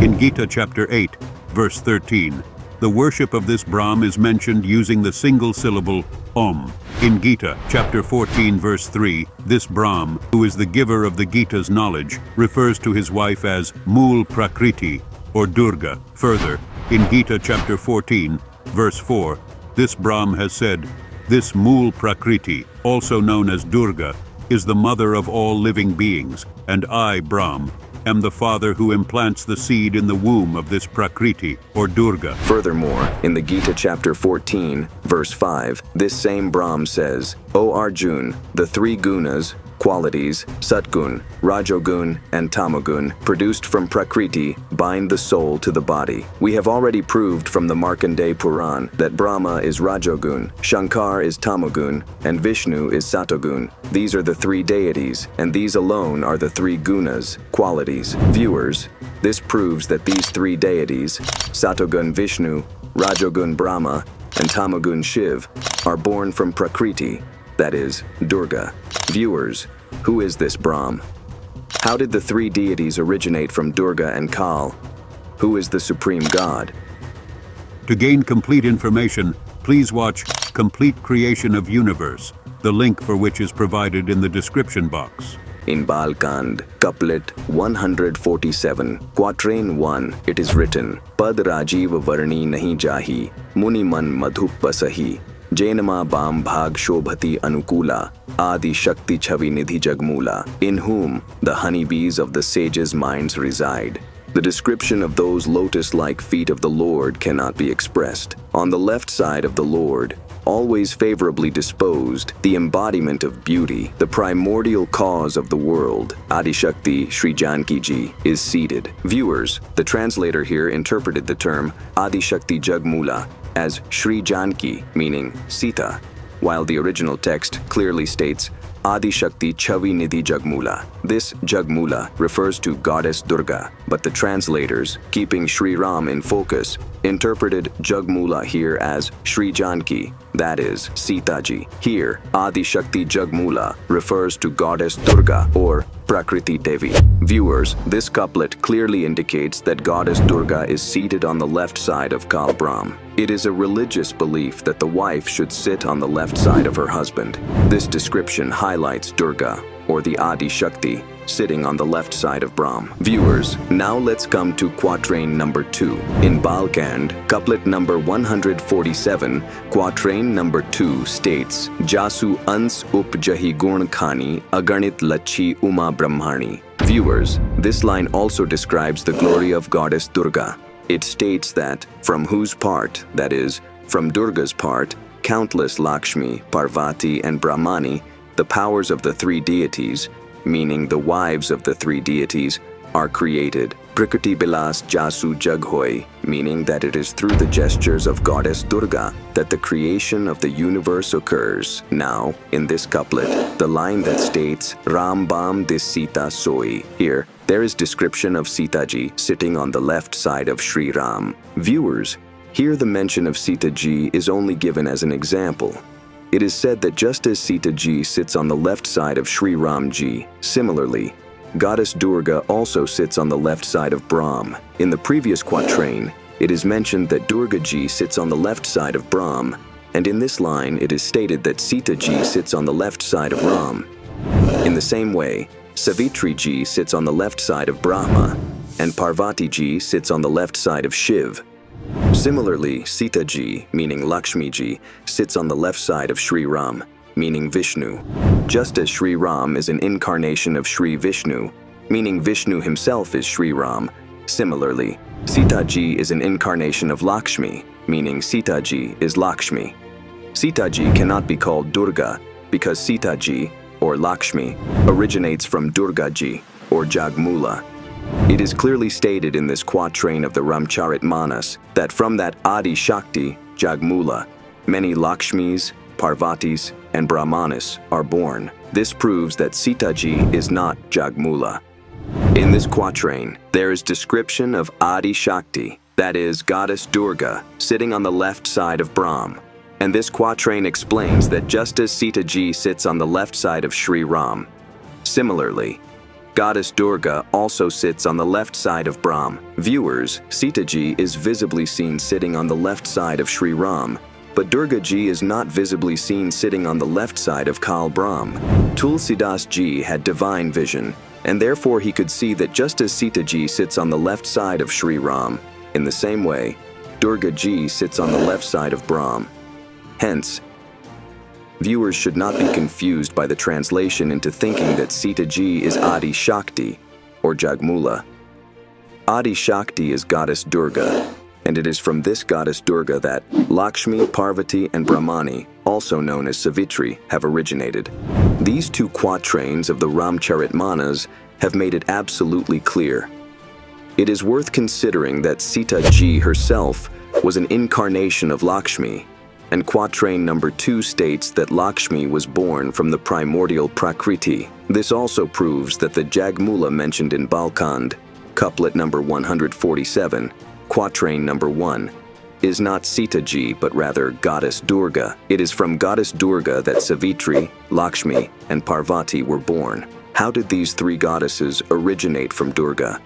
To understand this, please refer to the Creation of Universe, explained by Sant Rampal Ji Maharaj, the link to which has been provided in the description box. Viewers, the primordial causal Adi Shakti being referred to in this quatrain is the same primordial Adi Shakti Prakriti, that is Durga, whom the giver of the knowledge of the Gita, Brahm, has indicated to be his wife in Gita, chapter 14, verse 3.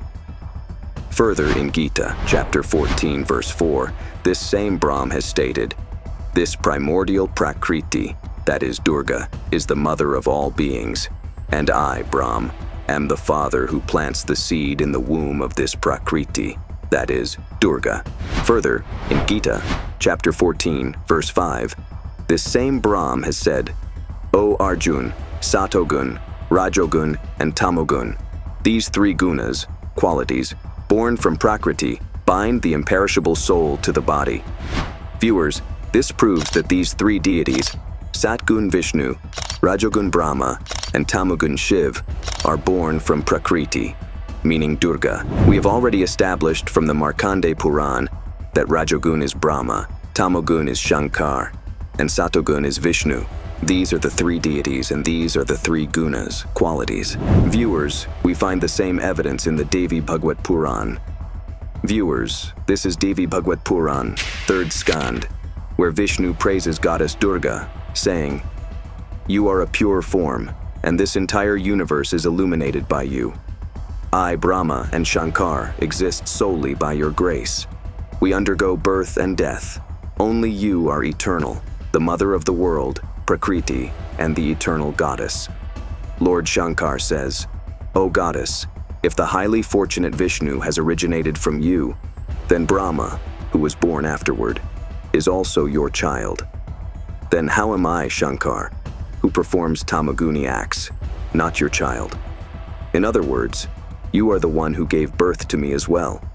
You are highly skilled in creating the world. You play and cease according to your will. In the creation, sustenance, and destruction of this world, your gunas means qualities are always capable. We, Brahma, Vishnu, and Shankar, who are born from those 3 gunas means qualities, act according to the rules." Viewers, the Devi Bhagwat Puran has made it clear that Brahma, Vishnu, and Mahesh are the 3 gunas means qualities, meaning they are the 3 deities.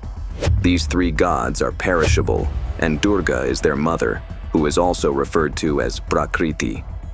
In Baal Kand, couplet number 147, quatrain number 2, it is written, "Jasu ansh upaj gun khani, aganit lakshi uma brahmani," meaning, from whose part countless Lakshmi, Parvati, and Brahmani, the powers of the 3 deities, are born, and by whose mere brow gesture the creation of the world takes place. This quatrain refers to the Mool Prakriti Durga and her husband, Brahm. It will be interesting to know how Savitri, Lakshmi, and Parvati were created. To gain complete knowledge, please watch the complete creation of the universe, the link to which has been provided in the description box.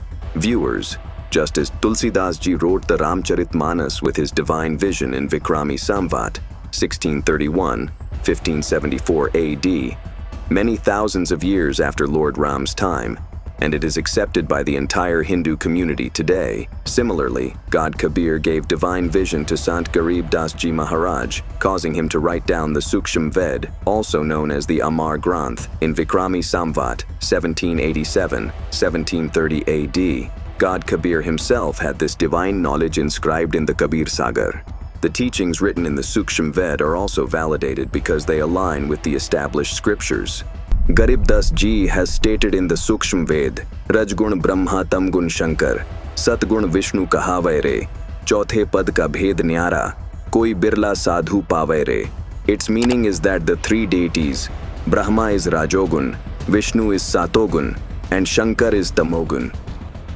Their father is the fourth, who, by assuming the form of these three, manages the 14 realms within a single universe. The secret of this fourth can only be understood by a Tattvadarshi, enlightened saint. Kabir Sahib has said, "Those who abandon the worship of the four and focus on the fifth, they will reach me," meaning that whoever worships the fifth, the Param Akshar Brahm, beyond these four, attains complete liberation. The proof you found in the Ramcharitmanas is explained in greater detail in the Sukshma Ved. Viewers, it is clear from the Ramcharitmanas that Lord Krishna, also known as Vishnu, is not the supreme God. But why are our religious leaders providing knowledge that contradicts these sacred scriptures? Sant Rampal Ji Maharaj has provided evidence from this holy scripture of Hinduism, proving that Brahma, Vishnu, and Mahesh themselves worship the supreme God. Brahm, also known as Kal, is their father, and Durga is their mother. Viewers, let's once again read this quatrain from the Ramcharitmanas, where it is stated that the three deities worship that Sachidanand Brahm, that is, the supreme God. See, in Balkand, couplet number 145, quatrain number 1, it is written, Sunu sevak sur taru suradhenu, Bidhi hari har bandhit pad renu, Sevat sulabh sakal sukhdayak, Pranatapal sachrachar nayak. O Lord, listen, you are like the Kalpavriksha, wish-fulfilling tree, and Kamdhenu, wish-fulfilling cow, for your devotees, Brahma, Vishnu, and Shiv, also worship the dust of your feet. You are easily accessible through service and are the giver of all happiness. You are the protector of those who seek refuge and the Lord of both the animate and inanimate. This quatrain clearly shows that Brahma, Vishnu, and Mahesh worship another supreme God, the Sachidanand Brahm.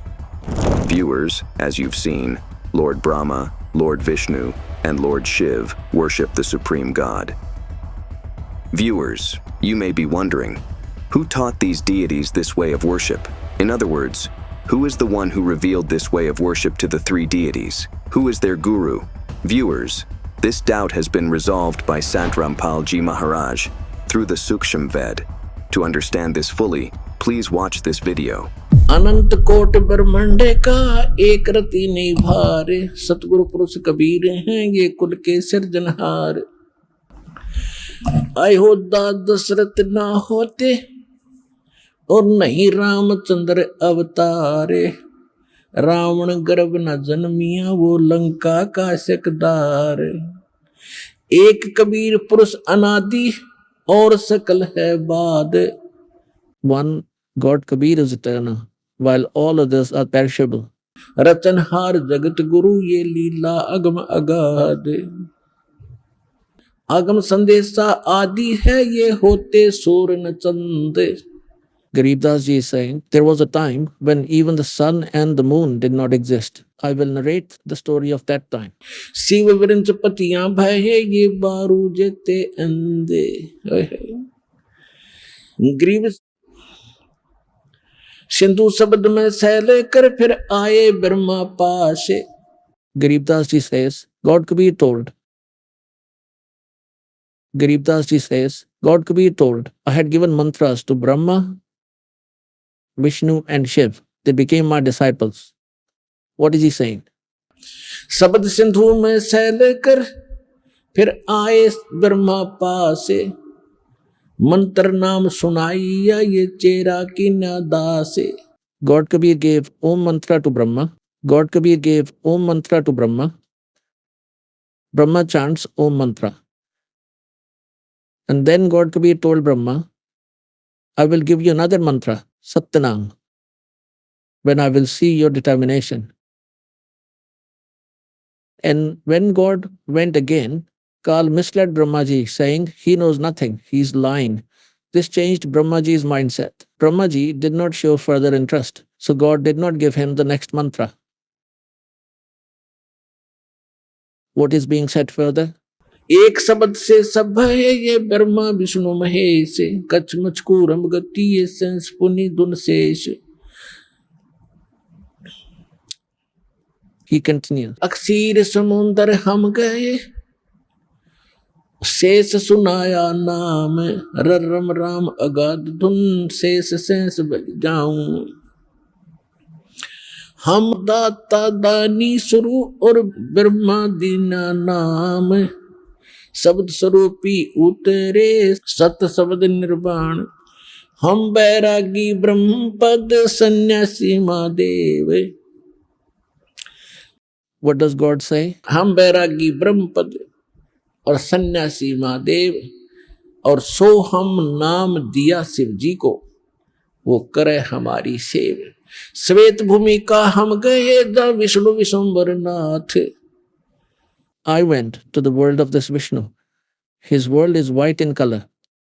Now, some fake white realms have been created resembling the Satlok. The world of Vishnu is also white in color, but the whiteness there is much dimmer compared to what exists in Satlok. So, God says, Svet bhumi ka hum gaye da Vishnu Vishambar Nath.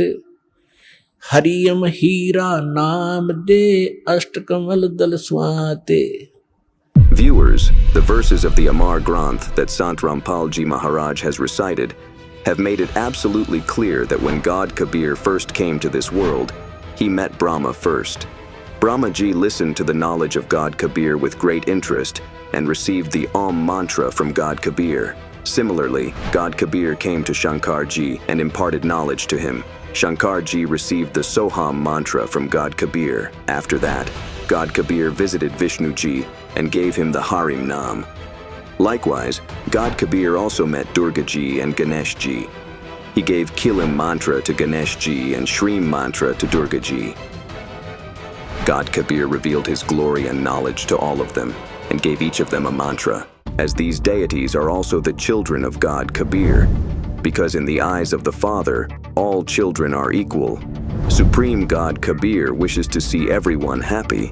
Therefore, to take these deities in his refuge, God Kabir bestowed each of these deity with a mantra, so that these deities could continue chanting these mantras and remain happy. These deities themselves also chant the mantra given by God Kabir, so the worshipper who chants these mantras quickly receives benefits from these deities. Sant Rampal Ji Maharaj has elaborated on this topic in a very simple and authentic manner. Listen to it. Now, like the Supreme Word says, I gave each of these three a mantra for the first time so that I could observe their determination. If they had some faith in me, I will give them the complete course. So he says, Ham Shvet Bhumi ka hum gaye da Vishnu Vishambar Nath or Hariyam Hira Naam De or Asht Kamal Dal Swat. Where Vishnu resides in the navel lotus, it has 8 petals. And he was given the mantra Haryam. Now he chants the Haryam mantra and we invoke him by this same mantra, Haryam. We also chant the same mantra. So he gets attracted to it, thinking they're connected to that supreme saint. So he's drawn to it. He's compelled. Now, pious souls, look how compassionate the Supreme God is. Just like when you transfer something via Bluetooth from one mobile to another, then the Bluetooth of both the mobiles need to be open. In the same way, the Supreme God has already opened of those deities, and now you need to open yours. That power will automatically begin to flow within you as well. He has already opened theirs. The point is that the mantras given to these deities by the Lord are the mantras they chant. This is not to be understood as their worship. These mantras are meant for you to receive benefits from them. You are chanting the same mantras today, so they are compelled to respond. They are helpless. Because the Lord has already opened their Bluetooth. He opened theirs first and is now opening yours. So chant these mantras of God as much as you can and take advantage. Viewers, just as Tulsidas wrote the Ramcharitmanas through his divine vision, millions of years after the life of Ramchandra Ji in Vikrami Samvat, 1631, 1574 CE, which is accepted by the entire Hindu community today. Similarly, God Kabir, by granting divine vision to Sant Garib Das Ji Maharaj, made him write the Suksham Ved, that is, the Amar Granth, in Vikrami Samvat 1787-1730 CE. God Kabir himself had this divine knowledge inscribed in the Kabir Sagar. All the things written in the Suksham Ved are also validated because they correspond with all the authenticated scriptures. Garib Das Ji said in the Suksham Ved, Rajgun Brahma Tamgun Shankar Satgun Vishnu kahave re, Chauthe pad ka bhed nyara, koi birla sadhu pave re. The meaning is that the three deities, Shri Brahma is Rajogun, Shri Vishnu is Satogun, and Shri Shankar is Tamogun. Their father is the fourth, who, taking the form of all these three, oversees the operation of the 14 worlds in one Brahmand. Even the secret of this fourth one is only known to a Tattvadarshi saint. God Kabir has said that, Charon chhod jo pancham ko dhyave, keh Kabir va hum tak aave. It means that whoever worships the fifth, the Param Akshar Brahm, above these four, attains complete liberation. The proofs you found in the Ramcharitmanas are present in detail in the Suksham Ved. Viewers, just as Supreme God Kabir imparted the Adi Sanatani worship to Brahma, Vishnu, Shiv, Ganesh, and Durga Ji, the same Adi Sanatani worship was also given to Manu and Satrupa in the Satyug. Manu and Satrupa used to perform Adi Sanatan worship after taking initiation from God Kabir, who had appeared in Satyug in the form of Satsukrit. The Gita also provides the same evidence, in which it is written, Om Tat Sat Iti Nirdeshaha, Brahmanaha Trividhaha Smritaha, Brahmana Tena Vedaha Cha Yagyaha Cha Vihita Pura. Its meaning is that during the early period of creation, that is, Satyug, the Brahmin sages chanted the mantras Om Tat Sat, which are referred to as the mantras of the Sachidanand Gan Brahm. Later, Kal Brahm provided the knowledge of all four Vedas to Manu and Satrupa, and instructed them to chant the Om mantra. Misguided by Kal Brahm, Manu and Satrupa refused to accept the knowledge given by Kabir Dev, who had come in the form of Satsukrit, and they began to call him Vamdev. Its complete information has been provided in detail in the video, Complete Creation of Universe, the link for which is provided in the description box.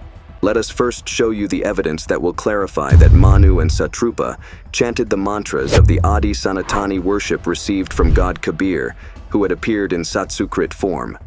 Pay attention to Ramcharitmanas, Balkand, couplet number 143, which states, Dwadash Akshar Mantra Puni Japahi Sahit Anurag, Basudev Pad Pankarahu Dampati Man Atilag. It translates to that Manu and Satrupa chanted the Dwadash Akshar mantra with love. Viewers, here, it is mentioned about chanting a mantra, while the translator has taken Om Namo Bhagavate Vasudevai as the Dwadash Akshar and included it in the translation. Religious leaders in Hinduism are referring to this Om Namo Bhagavate Vasudevai as the Dwadash, that is, the 12-letter mantra. Look here. The mantra I am going to talk about today is Om Namo Bhagavate Vasudevai. And why is this mantra called the 12-letter mantra? Because if you count each letter in it, Om Namo Bhagavate Vasudevaya, that is, there are 12 letters, so the letters in this mantra are 12 in total, which is why it is called the Dwadash Akshar mantra. So in this way, Om Namo Bhagavate Vasudevai has been defined as the Dwadash Akshar, that is, 12-letter mantra. The translator has written, Om Namo Bhagavate Vasudevai. Now if we count the letters, the first letter is Om, which has one letter. Likewise, Namo, total letters, 2, Bhagavate, in total letters, 4, and Vasudevai, in total letters, in 5. Adding these together gives a total of 12 letters. Viewers, but these are not those 12 letters. While we hear phrases like Ganeshaya Namaha, Om Namaha Shivaya, Kabir Devaya Namaha, and Purna Paramatmane Namaha, etc., spoken as salutations before praising the Lord, these are not mantras. Viewers, in this context, let us show you a video of Premanand Ji, where he also acknowledges that Om Namo Bhagavate Vasudevai or Om Krishna Devaya Namah, etc. are not mantras. They are not for chanting. Maharshi, you mentioned the mantra Krishna Vasudevai in the sermon. How should it be chanted? This is more of a prayer, an invocation. It is not meant for chanting. Viewers, the truth is that Om Namah Shivaya, Om Namo Krishnaya Vasudevai, and Om Namo Bhagavate Vasudevai are not mantras at all. These are merely phrases of salutation, spoken for offering respect. This is also confirmed by the well-known storyteller, Pradeep Mishra Ji, who also believes that Om Namah Shivaya is simply a phrase of salutation. When we chant the Panchakshara mantra, Namah Shivaya, we are paying respect to Lord Shankar. Similarly, when we chant the Shatakshara mantra Om Namah Shivaya, we are offering our salutation to Lord Shiv. Viewers, now let's listen to the thoughts of storyteller Pandit Giri Bapuji, who also states that Om Namah Shivaya is not a mantra. It is merely a phrase of salutation. He has even explained the meaning of Om Namah Shivaya. Listen in. What is the meaning of Om Namah Shivaya? Om means the entire universe, the countless universes. Nama means salutation. Shiv means welfare. Shivai refers to Shiv and Shiva. O Lord Shiv and Shiva, we offer our salutation. May you bring welfare to the entire universe. This is the meaning of this mantra. Om Namah Shivaya is not a mantra. It is simply a prayer, merely a phrase expressed in salutation, as has been acknowledged by these storytellers and religious leaders in their discourses. Viewers, just as it has been established that Om Namah Shivaya is not a mantra, it is merely a phrase of salutation. Similarly, this Dwadash Akshar is not the mantra Om Namo Bhagavate Vasudevai. This is also a phrase of salutation. Due to the translator's lack of true knowledge regarding the 12 letters and the absence of true spiritual knowledge, they have incorrectly defined the Dwadash Akshar mantra, whereas in the original text, Om Namo Bhagavate Vasudevai is not written anywhere. If the Dwadash Akshar mantra were Om Namo Bhagavate Vasudevai, Tulsidas Ji would have certainly included it in this quatrain of Ramcharitmanas. However, Tulsidas Ji did not refer to this phrase of salutation as Dwadash Akshar mantra anywhere. This clearly indicates that Om Namo Bhagavate Vasudevai is not the Dwadash Akshar mantra. Which is the Dwadash Akshar mantra? Let us find out. Sant Rampal Ji Maharaj has explained it in detail with evidence. The true translation of this couplet is that Manu and Satrupa, at the beginning of Satyug, chanted the Dwadash Akshar mantras with great passion, that is, devotion. That king and queen had developed complete faith in the supreme God, that is, Vasudev. Viewers, we will also explain the meaning of Vasudev in detail. First, let's find out that the 12-letter mantras which Manu and Satrupa were chanting. What are those 12-letter mantras? Viewers, the 12-letter mantras described by the translator here are not the ones that Manu and Satrupa chanted. According to the translator and current religious leaders, Lord Krishna is referred to as Vasudev, which is why they have arbitrarily written the 12-letter mantra as Om Namo Bhagavate Vasudevaya. However, Lord Krishna manifested in the Dwapar Yuga, while Manu and Satrapa existed in the Satyug. Let us explain to you in detail what those Dwadash Akshar mantra, that is, 12-letter mantras, are that Manu and Satrapa chanted. Viewers, first, let us share with you the thoughts of two leading Shankaracharyas of Hinduism. One is Sri Nishchalananda Ji, and the other is Sri Madhvacharya Ji. First, let us listen to the viewpoints of Sri Nishchalananda Ji. The one supreme God expresses himself in 5 forms at the beginning of creation. To perform the act of creation, he makes himself Brahma, that is, he manifests himself as Brahma. To perform the act of preservation, to fulfill the task of protection, he himself appears as Vishnu, as Sriman Narayan. To perform the act of destruction, he manifests as Shiv. To perform the act of control, he expresses himself in the form of Shakti. To perform the act of grace, he manifests as Ganapati or Ganesha. Sri Nishalanand explained that in the world of Kal Brahm, these 5 principal deities manage all the arrangements of Kal Brahm. These 5 deities are primarily worshipped in Hinduism. Now, let us also share with you the thoughts of Shankaracharya Madhvacharya ji, in which he also admits that these 5 deities are primarily worshipped in Hinduism. Listen to the viewpoints of Madhvacharya ji. Who is your venerable deity? A venerable deity can be anyone. We all worship the 5 deities. There are 5 main deities. So, viewers, you have seen that both Shankaracharyas have explained that there is a provision for worship of these 5 deities in Hinduism. These 5 deities are as follows: Brahma ji, Vishnu ji, Shiv ji, Goddess Durga ji, and Ganesh ji. Viewers, the Shankaracharyas are absolutely correct in stating that these 5 deities manage the arrangements of the realm of Kal Brahm.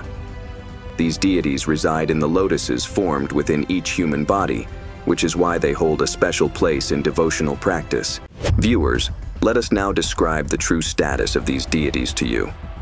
It is ironic that some religious leaders do not even acknowledge the existence of these deities, while others regard them as the ultimate God or supreme God. Sant Rampal Ji Maharaj has accurately and thoroughly clarified the status of these deities. Viewers, until now, our spiritual leaders had told us that there is no God above Lord Krishna, that is, Vishnu ji, Brahma ji, and Shiv ji. These are the masters of the entire universe. Viewers, first of all, Brahma, Vishnu, and Mahesh are not the masters of the entire universe, nor are they the rulers of the 3 worlds. Rather, they are officials of one department each within the 3 worlds. You know very well that Brahma ji is in charge of the Rajogun department, Vishnu ji oversees the Satogun department, and Shiv ji is responsible for the Tamogun department. Just as a state has a chief minister as well as various other ministers. Imagine a state with 23 districts, where each district has its own minister for different departments. That minister is responsible for his department within the state, but he cannot be called the master of the entire state. Similarly, in this universe-like state, there are 14 worlds. Consider them to be districts. And among those 14 districts, in these 3 districts, meaning in 3 worlds, heaven, netherworld, and earth, Brahma, Vishnu, and Mahesh are the masters of one department each. Meaning, in these 3 worlds, Brahma ji is in charge of Rajogun department, which is responsible for the creation of living beings. Vishnu ji is in charge of Satogun department, which is responsible for the sustenance of living beings. And Shiv ji is in charge of Tamogun department, which is responsible for the destruction of living beings. The father of these 3 deities, referred to as Brahm, also known as Kshar Purush, consider him to be the chief minister of this universe, that is, state. Viewers, this Brahm, Kshar Purush, that is, the chief minister, can keep any of these departments with him at any time. In other words, all these departments fall under this Brahm, because he is also the owner of the universe, that is, the state. In this way, this Brahm is the master over these 3 deities. Therefore, this Kal Brahm, Kshar Purush, by taking the forms of these 3 deities, manages the order of this universe. This very Kal Brahm, sometimes manifesting as Vishnu, sometimes as Shiv, and at other times as Brahma, manages the order of the 14 worlds present in this universe. Whereas Brahma, Vishnu, and Mahesh manage the administration of one department each within the 3 worlds. Our spiritual leaders, due to misunderstanding, considering Vishnu to be the supreme god, had developed this notion that Vishnu himself becomes Shiv, Vishnu himself becomes Brahma. Similarly, they sometimes developed this belief about Shiv, that Shiv himself becomes Brahma, Shiv himself becomes Vishnu. They stated that these 3 deities are one and the same, without any distinction. However, this confusion is the result of Kal Brahm's actions, who has vowed not to appear directly before anyone. Its evidence is found in Gita chapter 7 verses 24 and 25, where Kal Brahm himself admits this, and by entering Sri Krishna's body, informs Arjun that these foolish people are unaware of my anutam, that is inferior rule. that I never appear before anyone in my true form. I remain hidden by my yogic power. Therefore, I, the unmanifested one, am considered to have taken a human form as Krishna. It is precisely because of this inferior rule of his. He performs all actions in the 14 worlds by assuming the forms of his sons. When and why did Kal Brahm made the vow to remain unmanifested? Only Sant Rampalji Maharaj has given the true knowledge about this with evidence. Please make sure to watch the video on Complete Creation of Universe, narrated by Sant Rampalji Maharaj, the link to which we have provided in the description box. Just as when a chief minister signs a file related to a department's work, meaning they are directly overseeing that department's activities, they do so in the capacity of a minister, even though they are indeed the chief minister. At that moment, they are focusing on the work of that specific department. Similarly, when this Brahm needs to perform tasks at the level of Brahma, Vishnu, or Shiv, he assumes their form and appears there. Next comes the Akshar Purush, who can be understood as analogous to a deputy prime minister. After that comes, at the highest position, Param Akshar Brahm. Think of him as the prime minister. He is the ruler of all provinces and can intervene in any region of any state, meaning he has overall control over all states and all people. If someone describes a department minister to be the prime minister, it shows their lack of understanding. If someone says that a provincial minister holds no significance, they are also extremely foolish. Therefore, Sant Rampalji Maharaj, fully understanding the positions of all deities up to the Param Akshar Brahm, never disrespects any deity, that is, a minister, nor does he misrepresent a minister as the prime minister, meaning he does not claim Brahma, Vishnu, and Mahesh to be the supreme god, thereby disrespecting the actual prime minister, i.e., the complete supreme god. Such mistakes can only be made by those lacking this true spiritual knowledge. Viewers, we once again urge you that to gain comprehensive knowledge about all these deities and the supreme god, please do watch the video on the Complete Creation of Universe by clicking the link in the description box. Viewers, while you may not pay attention to the discourses of Sant Rampalji Maharaj, you cannot overlook your sacred scriptures. All these profound secrets have been revealed by Sant Rampalji Maharaj from our holy books. Viewers, to exit the world of Kal Brahm and obtain all types of comforts, one has to worship these 5 deities. Viewers, to exit the world of Kal Brahm and obtain all types of comforts, one has to worship these 5 deities. Viewers, to receive these benefits from them, you will need to chant the Dwadash Akshar mantra associated with their worship. But unfortunately, none of these Shankaracharyas, nor the storytellers, religious leaders, and preachers of the Hindu religion have knowledge of the Dwadash Akshar mantra, which is the true mantra for the worship of these 5 deities. All Shankaracharyas and all these storytellers, religious leaders, and preachers in Hindu religion consider this 12-letter mantra, Om Namo Bhagavate Vasudevaya, to be the primary mantra for these deities, believing that chanting this mantra will lead to liberation. If we were to accept the claims of these Shankaracharya and preachers of Hindu religion as true, then this mantra cannot be associated with the worship of the 5 deities, as it is specifically meant for Vasudev, whom all Shankaracharyas identify as Lord Krishna or Vishnu, whereas the Shankaracharya themselves acknowledge that in Hindu religion there are main 5 deities who manage all the arrangements of Kal Brahm, and these very 5 deities provide all the benefits in this world. Viewers, we are about to reveal the true 12-letter mantras for the worship of these 5 deities, which, in the present time, have been revealed to the world solely by Tattvadarshi Sant Rampalji Maharaj. So let's see which 12-letter mantras Manu and Satrupa chanted for these 5 deities. Viewers, Manu and Satarupa chanted the true mantras of the 5 deities in the early Satyug, which Sant Rampalji Maharaj also imparts to his disciples during their first initiation. The 12-letter mantras for these 5 deities, which Manu and Satarupa chanted, are Om, Kilim, Harim, Shreem, Soham. Viewers, in this way, when these letters are combined, they form a total of 12 letters. Viewers, these 12 letters make a single mantra, and a worshipper has to chant this single mantra 108 times daily. This is the same 12-letter mantra that Manu and Satarupa chanted. These are the mantras of the first stage of the Adi Sanatani worship. These are the very mantras that Sant Rampalji Maharaj provides to his disciples. Viewers, you might be wondering why the word Om is counted as a single letter, even though it doesn't seem so when spoken or heard. To resolve this doubt, we need to refer to Gita chapter 8, verse 13, where it is written in Sanskrit, Om iti ekaksharam.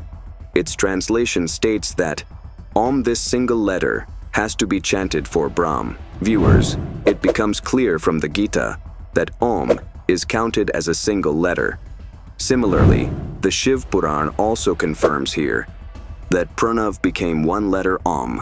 In the same way, in this quatrain of Ramcharitmanas, the translator has counted Om as one letter, which is why it amounts to 12 letters in total. Viewers, it is now clear that according to the scriptures, the word Om is counted as a single letter.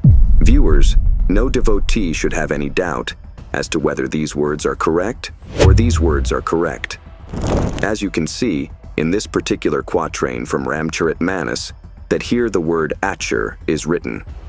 Here this word Achar has been written in a saintly language. If we were to write this word in its purest form, it will be written like this. There is neither the letter Cha nor Cha in it, but both these words imply the word Akshar. The translator has interpreted the term Dwadas Achchar as Dwadash Akshar, meaning he has written the word Achchar as Akshar, which is absolutely correct. In the same way, these mantras may seem different from a grammatical perspective, but they still signify that they are the original mantras of these deities. Similarly, there is another word. Look at this verse from Ramcharitmanas. There is word Lachi in it, which has been written like this in saintly language. If we were to purify this word, it would become Lakshmi. Likewise, in this couplet of Ramcharitmanas, the word Oru is written, which has been written from the perspective of saintly language. But the translator has interpreted this Auru as Or during translation. Viewers, both the words convey the same meaning. In the same way, the translator has written Lachi as Lakshmi, meaning Lachi has been written from the perspective of saintly language, and Lakshmi from a grammatical perspective.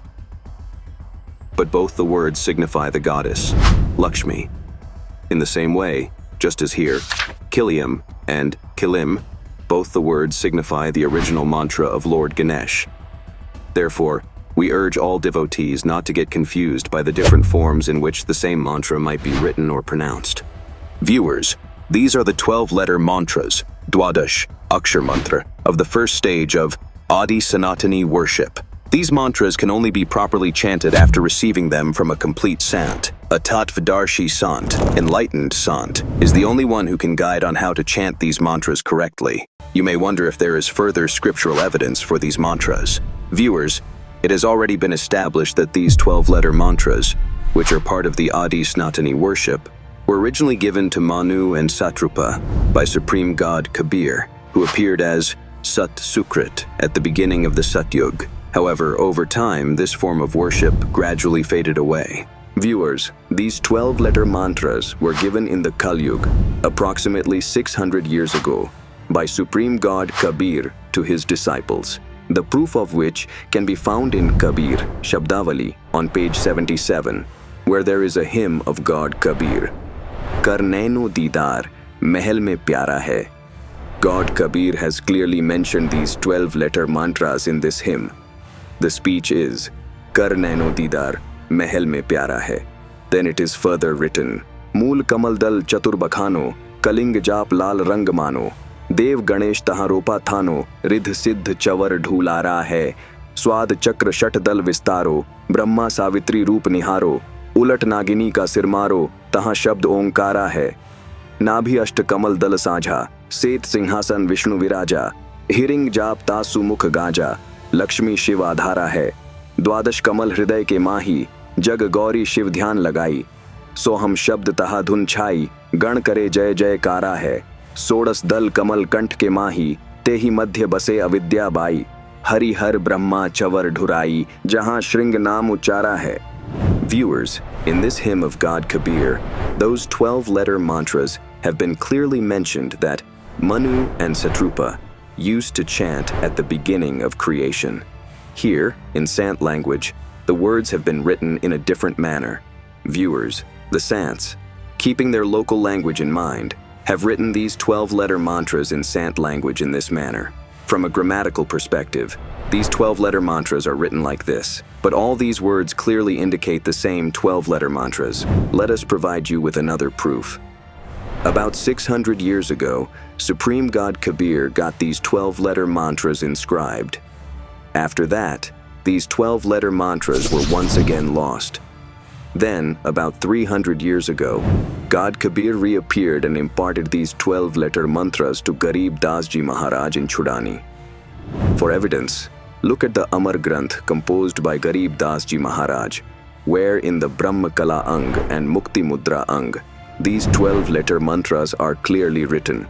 See, this is Brahma Kala Ang, in which these 12-letter mantras are clearly written. And see this is Mukti Mudra Ang, in which these 12-letter mantras, Dwadash Akshar mantras, are clearly written. These are the same 12-letter mantras that God Kabir gave to Nanak Ji, and Nanak Ji himself chanted them. God Kabir also gave Baba Nanak Ji the true mantra, Satnam, of the second stage of spiritual practice that Baba Nanak Ji never passed on to others for chanting.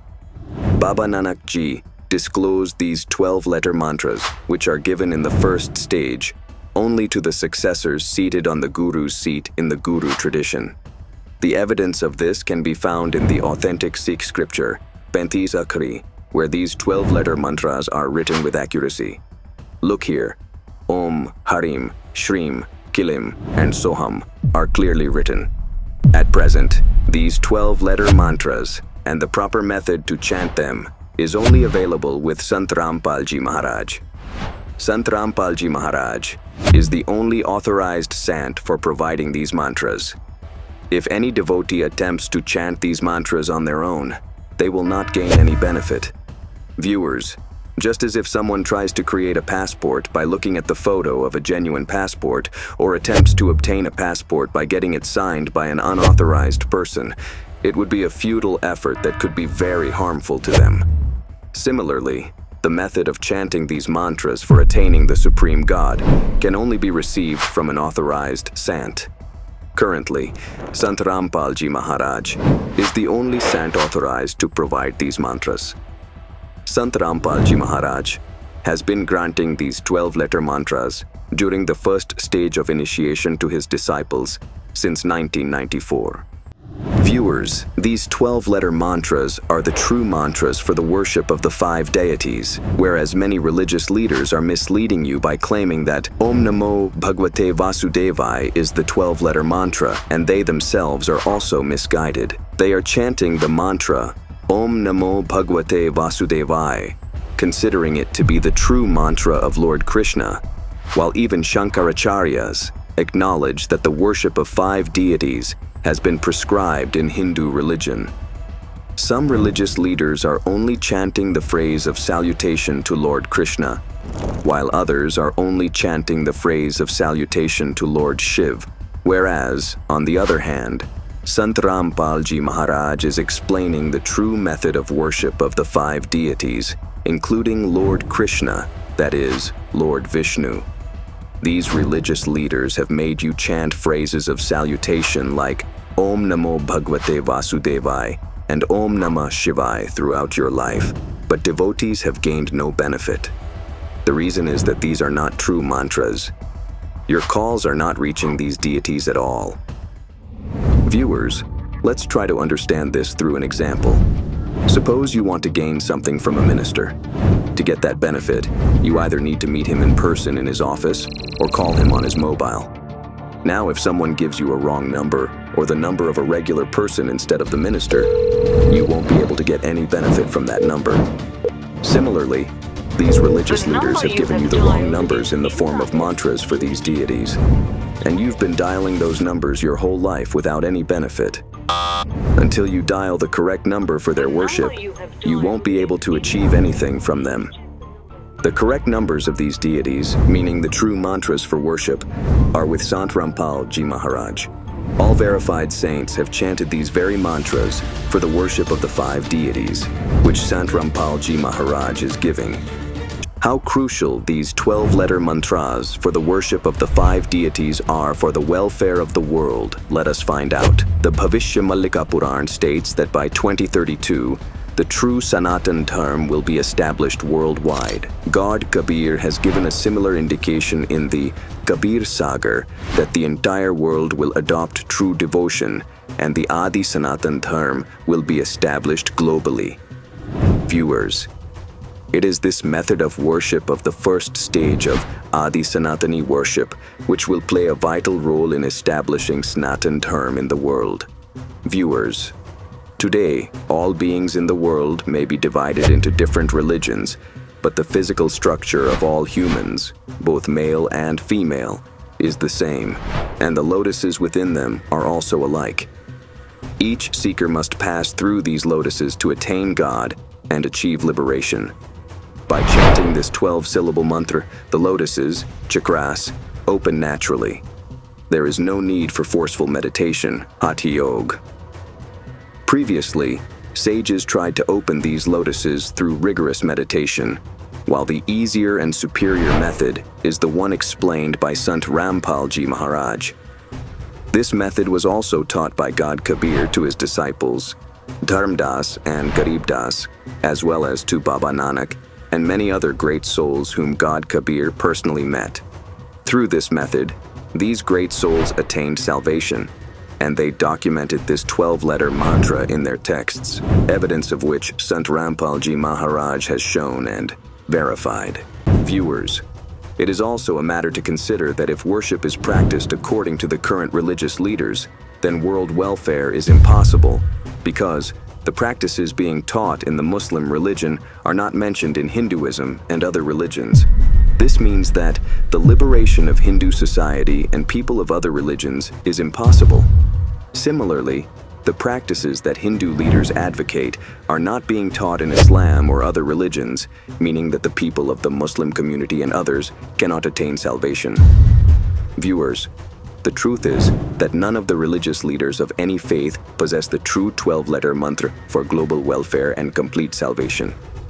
Only Sant Rampal Ji Maharaj is the sole saint in the world who offers verified devotional practice from all religious texts for the entire human society. It is through this devotional practice that the welfare of the entire human society can be achieved, just as Kabirji granted salvation to the virtuous souls of all religions by imparting this true devotion.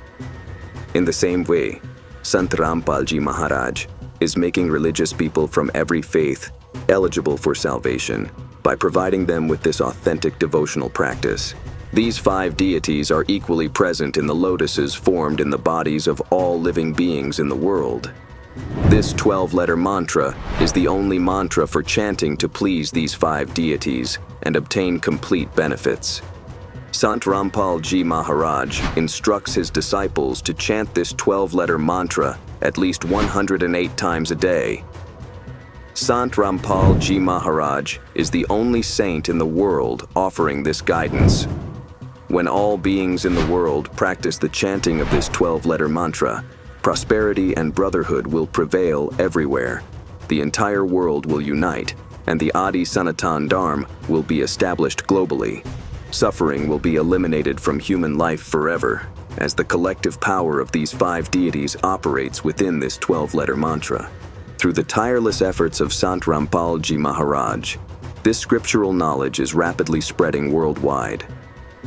This devotional practice of the first stage of the Adi Sanatani worship provides the benefits gained from the 5 deities and serves as a lifeline for the entire devotee community.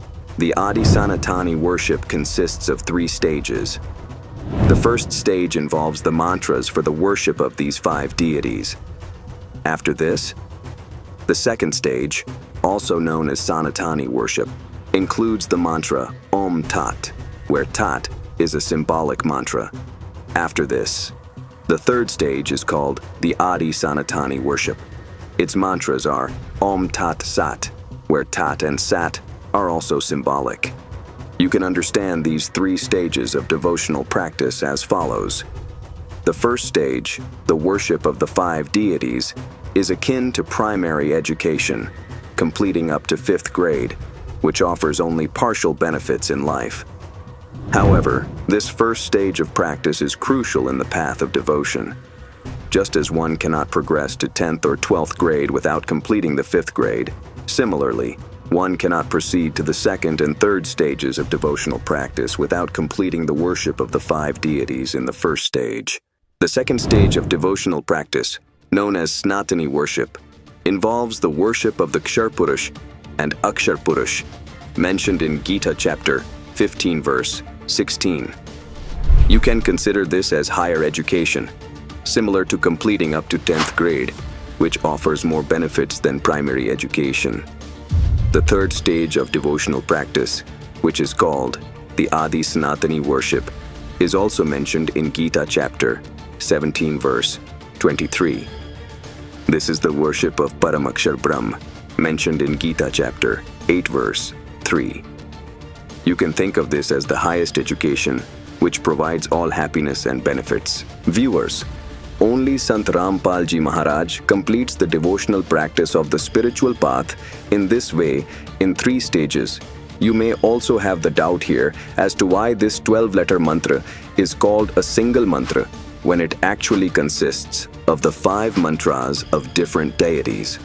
Viewers, in Gita chapter 17, verse 23, the mantra Om Tat Sat also appears to be 3 mantras. But about these 3 mantras, it is written in Gita that Om Tat Sat, this 3 type of mantra is said to be of Satchidanand Ghan Brahm. This means that in the 3rd stage of Adi Sanatani worship, there is this one mantra. These 3 mantras combine to form one mantra, which Sant Rampal Ji Maharaj's disciples refer to as the 3rd Naam, that is, Saranam. Similarly, in the first stage of devotional practice, the 12-letter mantra that is obtained, Om Kilyam, Haryam, Shriyam and Soham together are referred to as one mantra, that is the first or Pratham Naam. Sant Rampal Ji Maharaj and his disciples always call these 12 letters as the Pratham Naam. Similarly, in the 2nd stage of devotional practice, the mantra Om and Tat are referred to as one mantra, that is, the 2nd Naam or Satnam. After receiving these 2 mantras, the followers of Sant Rampal Ji Maharaj say that they have received the 2nd Naam, that is, Satnam. In other words, even though there are 2 mantras, it is referred to as a single Naam, which is called Satnam. Likewise, in the 3rd stage of worship, the mantras Om Tat Sat are also together considered as one mantra, which the followers of Sant Rampal Ji Maharaj call Sarnam. That is, they call it the 3rd Naam. Therefore, viewers should not have any doubt here as to why these 12-letter mantras are referred to as a single mantra. Viewers, this 12-letter mantra is referred to as a single Naam. In this manner, Sant Rampal Ji Maharaj provides his disciples with the 1st Naam, 2nd Naam, and the 3rd Naam for the 3 stages of Sanatani worship. Sant Rampal Ji Maharaj has been giving these mantras for the worship of the 5 deities and Sanatani worship since 1994, and these mantras of the Adi Sanatani worship since 1997 to all his disciples. Before 1997, Sant Rampal Ji Maharaj only gave the 2-stage devotional practice to his disciples. In 1997, God Kabir himself ordered Sant Rampal Ji Maharaj to impart this devotional practice of the 3rd stage to his disciples. Viewers, it is natural for you to wonder whether Sant Rampal Ji Maharaj's revered guru did not order him to impart these mantras given in the 3rd stage of the Adi Sanatani worship to his disciples. Viewers, we would like to clarify that Sant Rampal Ji Maharaj's revered guru did indeed provide him with these 3 mantras of the Adi Sanatani worship. However, when would Sant Rampal Ji Maharaj provide these mantras to all disciples? This order was to be given by God Kabir himself, because God Kabir had already determined in Kabir Sagar that After 5,505 years of Kali Yuga have passed, I will come myself and spread the true knowledge, that is, the Adi Sanatani worship, to every person. This makes it clear that Sant Rampalji Maharaj received these mantras from his guru, but the permission to impart them to the devotee community was given by the Supreme God Kabir himself. Viewers, as Kabir Ji said, after 5,505 years of Kali Yuga have passed, I will come myself and spread the true path of devotion to every person. Viewers, the complete reflection of Kabir Ji is visible in Sant Rampalji Maharaj. मम संत मुझे जान मेरा ही स्वरूपम, ये मत सोचना कि मैं ही आऊंगा, ये दास उसी का स्वरूप भेज रखा है, यानी अपना कुत्ता भेज रखा है, इसको कबीर परमात्मा ही जानो.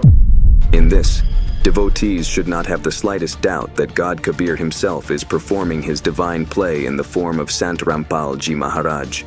Just as 600 years ago, the so-called scholars of that time did not accept Kabir Ji's knowledge and opposed him, we see a similar situation with Sant Rampalji Maharaj today. Just as Kabir Ji fearlessly and carefreely spread his spiritual knowledge to every person, in the same way, Sant Rampalji Maharaj, in the form of God Kabir, is continuously advancing the mission of public welfare that he started 600 years ago. Viewers, the extraordinary and authenticated knowledge revealed by Sant Rampalji Maharaj can only be done by Supreme God Kabir himself. It depends on your faith and wisdom whether you see Sant Rampalji Maharaj as a supreme saint sent by Kabir Ji or as Kabir Ji himself. But one thing is clear.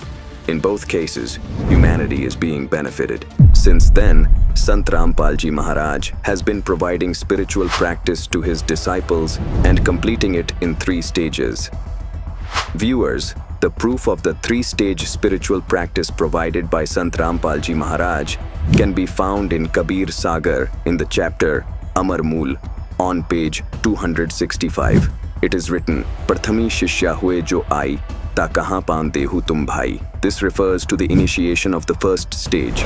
Then it says, Jab dekho tum dridhta jnana, ta kahan kahun shabd parwana. This refers to the initiation of the second stage. Further, it is written, Shabd mahi jab nischay aave, ta kahan gyan agad sunave. This refers to the initiation of the third stage. This clearly shows that Supreme God Kabir himself explained the method of giving initiation through 3 stages. Viewers, you might also have a doubt here about how Kabir Ji, who appeared only 600 years ago, provided the Adi Sanatani worship to Manu and Satarupa.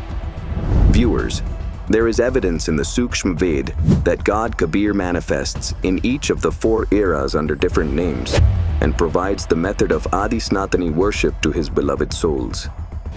Now, let's take a look at the special discourse by Sant Rampalji Maharaj on this subject. God Kabir lived in Banaras, Kashi, in the form of a dhanak, that is, a weaver. He is the immortal God. He is Satpurush. He is the creator of countless universes. He is also the creator of all of us souls. He is creator of all. In each era, he performs different divine acts. And in every era, he takes on different names here. For instance, in Satyug, the name of God is Satsukrit. At that time, there are plenty of sage traditions, the saints and sages who guide the devotees on the path of devotion. So, at that time, God became famous by the name of sage Satsukrit. In Treta Yuga, he performed the same divine act by assuming the form of an infant. A childless Brahmin couple took him, and he became famous by the name of sage Munindra. In Dwapar Yuga, God was taken by a childless couple from the Valmiki family. In Dwapar Yuga, his name was Karnamay, and he became renowned by the name of Valmiki. Not that Valmiki who existed in Satyug, he was different. After him, a lineage formed under the name Valmiki. In Kali Yuga, the Supreme God appears under his real name as Kabir, or Kabir Dev, or Kabir Sahib. God himself also states, Satyug mein sat sukrit keh tera, Treta naam munindar mera, Dwapar mein karuna mein kahaya, Kali Yuga naam Kabir dharaya. This makes it clear that Kabirji has manifested in different names in all 4 eras and has provided the true devotional practice of the Adi Sanatani worship, just as God Kabir, in the form of Sat Sukrit, met Manu and Satrupa. In the same way, in different eras, in different forms, he also met all these great souls. Today, the speeches of all these saints stand as proof that Kabir Sahib is the Supreme God. In one of his verses, Garib Das Ji Maharaj has said, "Hum Sultani Nanak Tare, Dadu ko updesh diya, Jaat Julaha Bhed nahi paya, Kashi Mahe Kabir hua." In this way, spiritual education is completed in 3 stages, through which a person attains all comforts in this life and also achieves complete salvation. The hidden secrets of Ramcharitmanas have been revealed only by Sant Rampal Ji Maharaj. Today, in the story of the decline of Sanatani worship, as described by Sant Rampal Ji Maharaj, by unveiling these mysteries to the devotee society, Sant Rampal Ji Maharaj has proven that the only true Tattvadarshi Sant is Sant Rampal Ji Maharaj. Now, let's explain the correct meaning of the word Vasudev mentioned in this couplet. Currently, many religious leaders have assumed that Vasudev refers to Lord Krishna. Viewers, let us first show you evidence from the Markandeya Puran that Lord Krishna, alias Lord Vishnu, is not Vasudev. Rather, Vishnu, Brahma, and Shiv are the 3 gunas, qualities, and we will also show you what the Gita says about those who worship these 3 gunas. First, let's look at the proof from the Markandeya Puran. This is Sankshipt Markandeya Puran, with illustrations, bold font, published by Gita Press, Gorakhpur. On its page 131, it is written that Brahma is dominated by Rajogun, Rudra is dominated by Tamogun, and Vishnu, the preserver of the world, is dominated by Satogun. These are the 3 deities, and they are the 3 gunas. Viewers, the Markandeya Puran makes it clear that these 3 deities only are the 3 gunas. Now let's see what the Srimad Devi Bhagavad Gita says about those who worship these 3 gunas. This is the Srimad Bhagavad Gita, published by Gita Press, Gorakhpur. In its chapter 7, verse 12, it is written, "The emotions arising from Satgun, those arising from Rajogun, and Tamagun should be known to be derived from me alone." This verse clarifies that Rajogun, that is, Brahma, leads to creation, Satogun, that is, Vishnu, leads to preservation, and Tamagun, that is, Shiv, brings about destruction. In chapter 7, verse 13, it is mentioned that this entire world is enchanted by the 3 types of emotions, Sattvic, Rajas, and Tamas, as a result of the gunas. Therefore people do not know me, who is beyond these 3 gunas. In chapter 7, verse 14, it is written, "This 3-gun Maya is very difficult to overcome. Those who transcend this Maya can cross over the world." Viewers, the Gita states that those who do not worship these 3 gunas, but instead elevate themselves by worshipping me, gain greater benefits. Viewers, in Gita chapter 7, verse 15, the giver of the knowledge of Gita says, "O Arjun, those whose knowledge has been obscured by the Maya, that is Trigunmayi Maya, Brahma, Vishnu, Shiv, such people with demonic nature who are lowest among men, evildoers, fools, do not worship me, meaning they do even worship me, that is Kal Brahm. They remain entangled in this Trigunmayi Maya." In this same chapter 7, verses 16 and 17, it is said that, "O Arjun, those who perform virtuous deeds, Artharthi, seeker of worldly possessions, Art, the afflicted, Jigyasu, the seeker of knowledge, and Gyani, knowledgeable, such 4 types of devout men worship me. Among them, the Gyani, that is, the knowledgeable devotee who is always established with oneness in me, one with exclusive devotion, is the best. Because I am very dear to the Gyani, who knows me in reality, and that Gyani is very dear to me." Viewers, the noteworthy point is that in the next verse, Gita chapter 7, verse 18, the knowledge giver of the Gita says, "All these noble, knowledgeable souls attain my lower or inferior status." Viewers, here in this verse, the knowledge giver of Gita has referred to his worship as anuttamam, meaning he has described his worship to be inferior. Viewers, here the translator has incorrectly interpreted anuttamam as the best, which is entirely wrong. Anuttam means inferior or bad. Viewers, if the worship of the three deities and the worship of the knowledge giver of Gita is inferior, and if Sri Krishna, that is, Vishnu, is not Vasudev, then who is the real Vasudev? Let's find out from Sant Rampal Ji Maharaj who Vasudev truly is. In Gita chapter 7, verse 19, it is said, "In the last birth of many births, these Gyanvan, meaning knowledgeable souls, Mam Prapaddate, Mam means me, Prapaddate means worship, they worship me, and और वासुदेव सर्वमिति स महात्मा सुदुर्लभ ओय होय." Such a great soul who tells this is very difficult to find.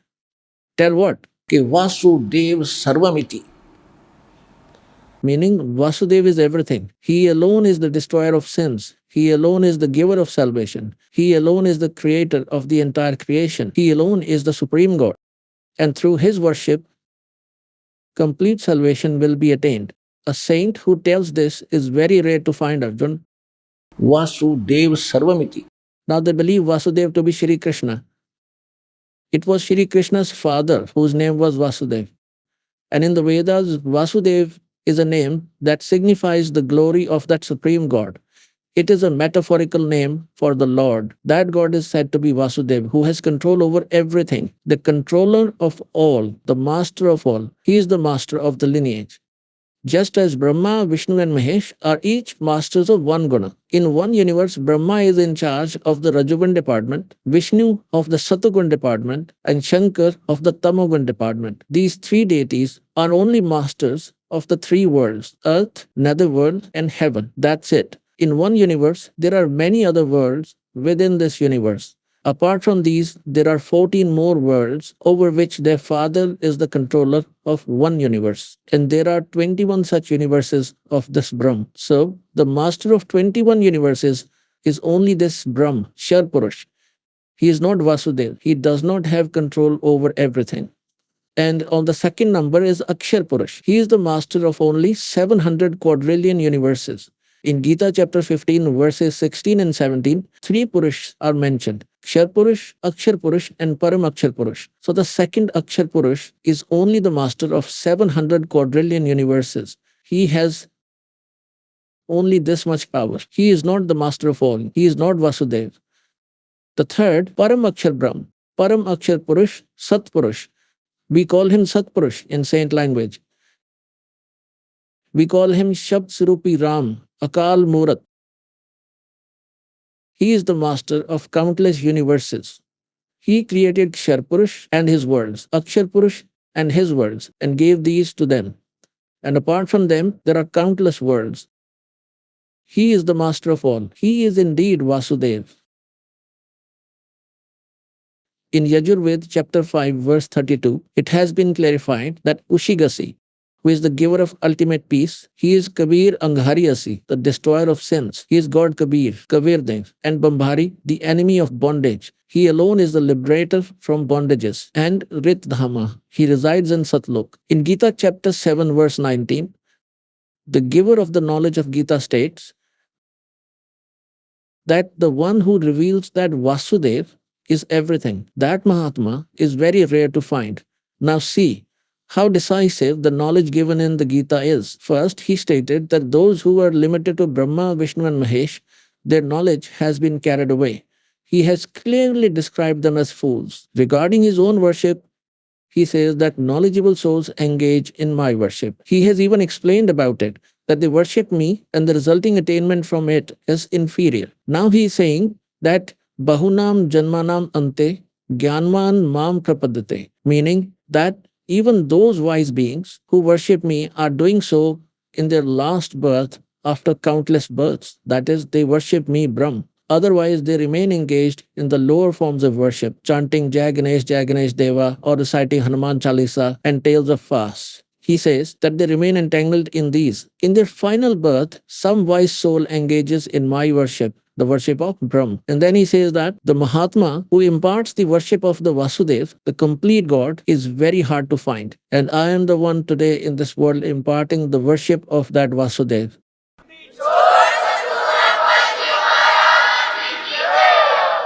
Viewers, Sant Rampalji Maharaj has clearly explained in a simple and authenticated manner that the true Vasudev is Param Akshar Brahm, that is, Sachidanand Gan Brahm. And to attain this very Vasudev are these Dwadash Akshar mantras, which Sant Rampalji Maharaj has been imparting to his disciples since 1994 during the first stage of initiation. This three-stage devotional practice was originally received by Manu and Satrupa from god Kabir, who came in the form of Satsukrit, and they used to worship the Sachidanand Gan Brahm.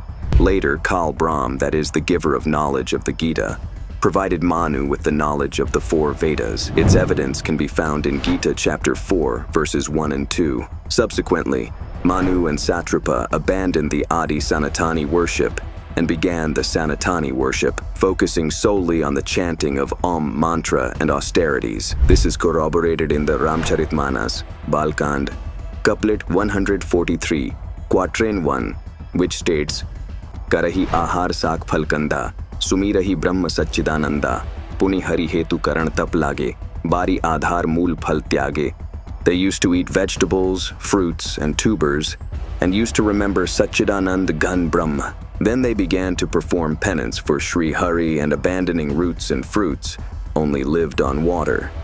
Viewers, it is clearly written here that Manu and Setarupa initially worshipped the Sachidanand Brahma, that is, the Supreme God, and chanted the symbolic mantras mentioned in Gita, chapter 17, verse 23, Om Tat Sat.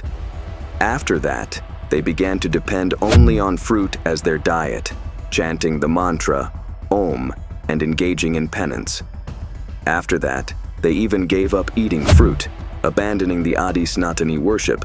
They began performing the Sanatani worship. After this, the subsequent sages even stopped chanting the mantra, Om, and began only practicing austerity. Viewers, it is clear from this couplet in the Ramcharitmans that Manu and Satarupa had abandoned the Adi Sanatani worship and begun practicing Sanatani worship. After this, Sanatani worship continued through Ikshwaku and then Nabhiraj. From Rishabdev onwards, Sanatani worship came to an end. Manu considered the four Vedas to be given by God and, based on them, assigned special significance to the mantra Om, and also began performing yagyas, which are referred to as the practice of Sanatan Dharma. This practice and knowledge, according to Gita chapter 4, verses 1 and 2, was received by Suryadev. Suryadev passed it on to his son Manu, and Swayambhu Manu taught it to his son Ikshwaku. After Ikshwaku, this knowledge was acquired by some royal sages known as Raj Rishis, who practiced spirituality while ruling. This Sanatan Dharma was prevalent until the Ikshwaku descendant, royal sage Nabhiraj, after which it was lost. According to the Encyclopedia of Jainism, Tirthankar Rishabdev was the son of the last Kulkar Nabhiraj. Those who adhered to the family's traditions were called Kulkar. This also indicates that Rishabdev abandoned the traditions of his lineage and engaged in arbitrary conduct, which is why he is not referred to as a Kulkar. The last Kulkar who practiced spirituality within the confines of family traditions was King Nabhiraj, which is why he is called the last Kulkar, because after Nabhiraj, arbitrary conduct began with Rishabdev. Viewers, as evidenced in the Vedas, the Supreme God comes to this earthly realm according to his divine law and meets his virtuous souls, providing them with true worship and the right path. In accordance with this law, God Kabir also came to this earth and met Rishabdev, just as God Kabir met Sant Garib Das Ji, Guru Nanak Ji, Dadu Dayal Ji, and Maluk Das Ji. God Kabir explained to Rishabdev, "The method of worship you are following is not mentioned in the scriptures. You are abandoning the scriptural method and acting according to your own will, which will bring you no benefit." However, Rishabdev did not accept God Kabir's words and remained steadfast in his arbitrary practices. There is evidence of this in the Sukshma Ved as well. In Sukshma Ved, on page 364, it is written, गरीब ऋषभ देव के आइया, कभी नामे करतार, 9 योगेश्वर में रम्या, जनक videhi uddar. This means that the supreme god who is referred to as Kavi in the Vedas is the same god Kabir who met Rishabh Dev, the 9 Yogeshwars, and he also met Janak Videhi. Among these, only Janak Videhi accepted the spiritual practice that God Kabir preached. He followed the spiritual practice imparted by God Kabir only for a while, which is why his next birth was as Guru Nanak. Later, God Kabir met Guru Nanak at the Bay River, imparting to him the knowledge of the ultimate truth and the mantra of salvation, thereby granting him liberation. God Kabir also told Rishabh Dev, the immortal god referred to as Kavi in the Vedas, that Kavi, that is Kabir Dev, is none other than me. I am the immortal supreme god. You are all misled by the web of Kaal, which is why you do not recognize me, and, failing to understand your scriptures correctly, are engaging in arbitrary practices that prevent you from attaining me. You should receive true knowledge from me to free yourself from this Kaal's world, that is, the cycle of birth and death. However, Rishabh Dev did not heed the words of God Kabir and remained steadfast in his practices contrary to the scriptures. These speeches written in the Sukshma Ved are entirely true, just as the Ramcharitmanas, composed by Tulsidas, was recorded millions of years after the life of Lord Ram. Tulsidas compiled the events of that Treta Yuga, i.e. the Ramayana, by witnessing them through his divine vision, as if watching a video, and this is accepted by the entire Hindu community today. In the same way, God Kabir appeared before Garib Das Ji from Churdani and granted him divine vision, through which Garib Das Ji could perceive all past, present, and future events, including those yet to occur. The divine vision that the Saint Garib Das Ji received from God Kabir had no limits. Because of this divine vision, Maharaj Garib Das Ji recorded the profound secrets of the Gita, the 4 Vedas, the Quran, the Puranas, the Bible, and all other holy scriptures in the Sukshma Ved, which can only be understood and explained by a Tattvadarshi Sant as described in the Gita.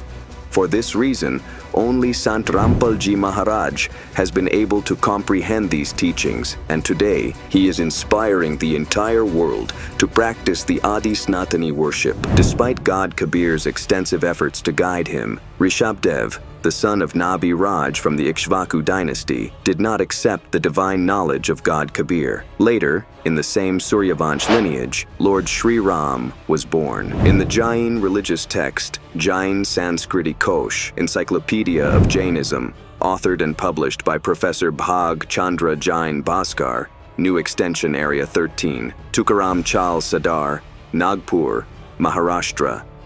On its page 175, it is written, Rishabdev's son, Marichi, also known as Bharat's son, is considered the originator of Vedic Dharma in the Puranas. This same Marichi, in the Jain tradition, later became Mahavir Vardhaman. On page 176 of the same book, it is written, Tirthankara Rishabdev was the son of last Kulkar, Nabiraj. His mother was Marudevi. Nabiraj of the Ikshvaku dynasty was a popular king of Ayodhya. Upon reaching adulthood, Nabiraj married Rishabdev to Sunanda and Sumangla. Sunanda gave birth to a brilliant son named Bahubali and a daughter named Sundari, while Sumangala gave birth to Bharat and 99 other sons, along with a daughter named Brahmi. When the time came, Rishabdev entrusted the kingdom of Ayodhya to Bharat, Takshashila to Bahubali, and gave the remaining kingdoms to his other sons according to their abilities. He then renounced the world, took initiation, and engrossed himself in spiritual practice. During his time of spiritual practice, Pani Patri Rishabdev remained without food for a year. Later, Bahubali's grandson, Shreyansh Kumar, broke his fast by offering him sugarcane juice. Rishabdev engaged in penance continuously for 1,000 years and eventually attained Kaval Gyan and began giving spiritual initiation. He gave the first initiation to Bharat's son, Marichi, who later became the 24th Tirthankar Mahavir. Viewers, this Marichi is considered the originator of Vedic Dharma. Thus, Rishabdev renounced his kingdom and, going into the forest, lived without food for a year. After performing penance for 1,000 years, he gave his first initiation to his grandson and Bharat's son, Marichi.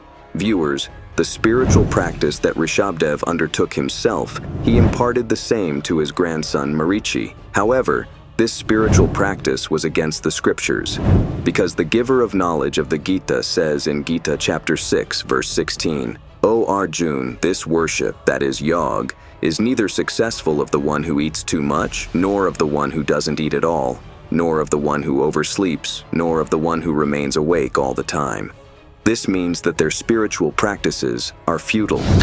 The giver of knowledge of the Gita has also mentioned in the Gita chapter 17 verses 5 and 6 that those men who only practice arbitrary severe penance, which is against the scriptures, and who are full of hypocrisy and arrogance, and are also full of desire, attachment, and pride of spiritual power, they torture the group of entities situated in the body as well as me, the God, dwelling in their hearts. Know those ignorant to have demoniac nature. It is clear that those who perform extreme penances are of demonic nature.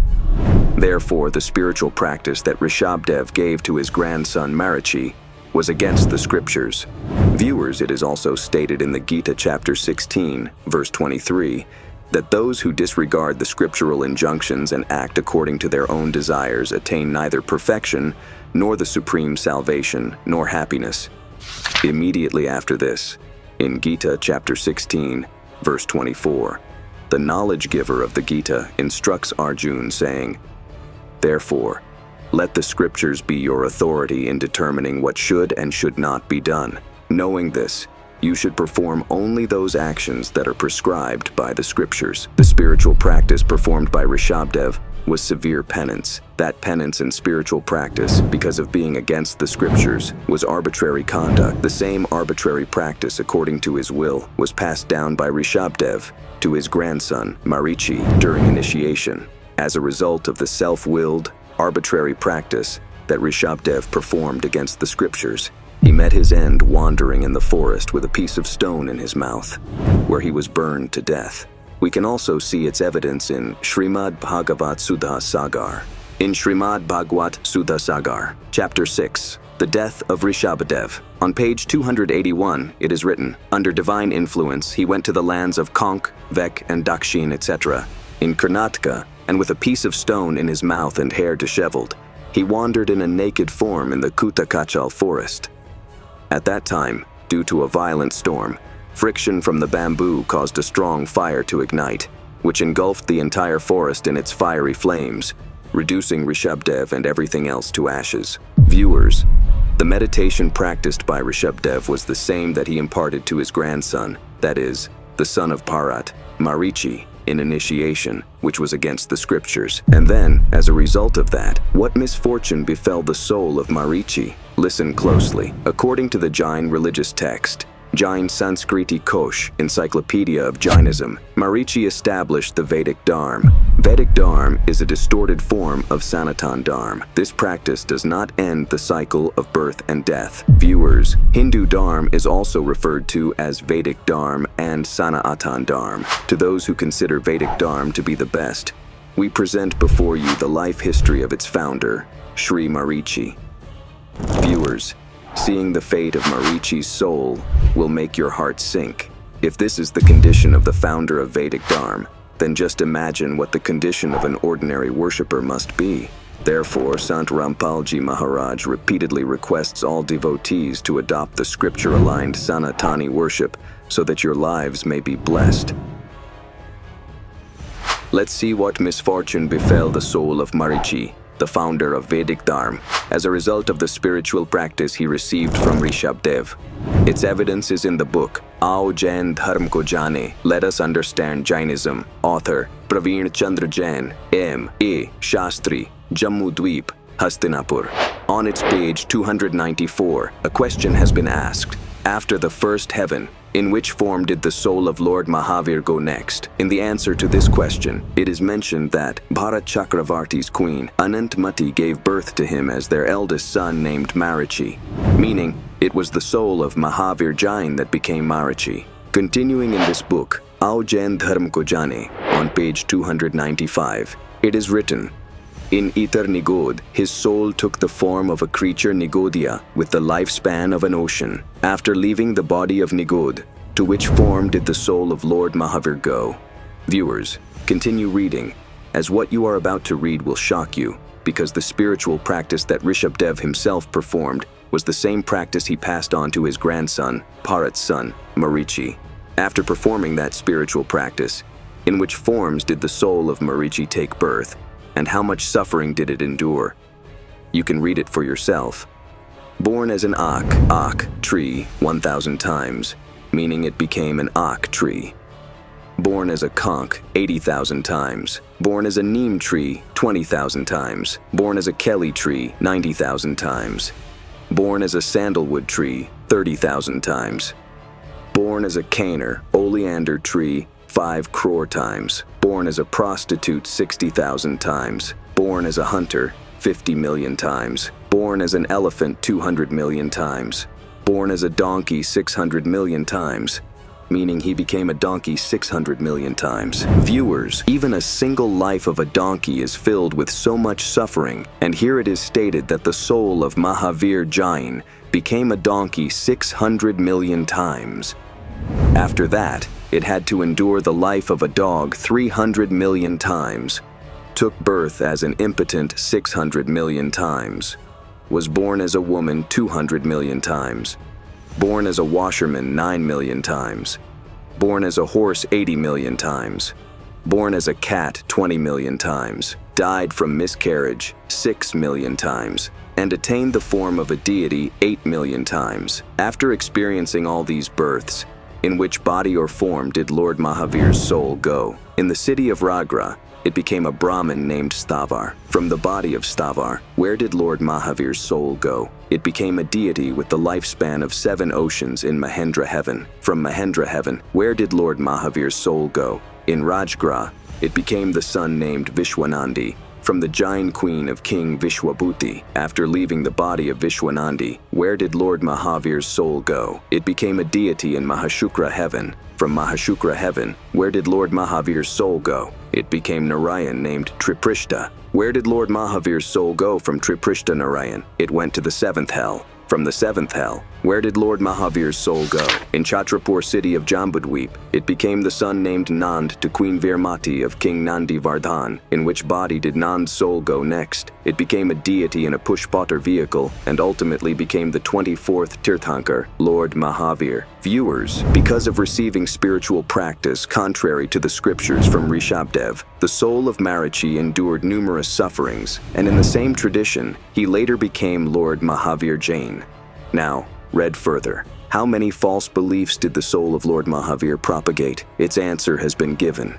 He propagated 363 false beliefs. Before this, Marichi's soul was born as a donkey millions of times, as a dog millions of times, and experienced many other births, including becoming a deity in heaven, yet he remained trapped in the well of heart. Viewers, this plight of Marichi's soul resulted from practicing the penance taught by his grandfather Rishabdev, which is contrary to the Sanatani worship.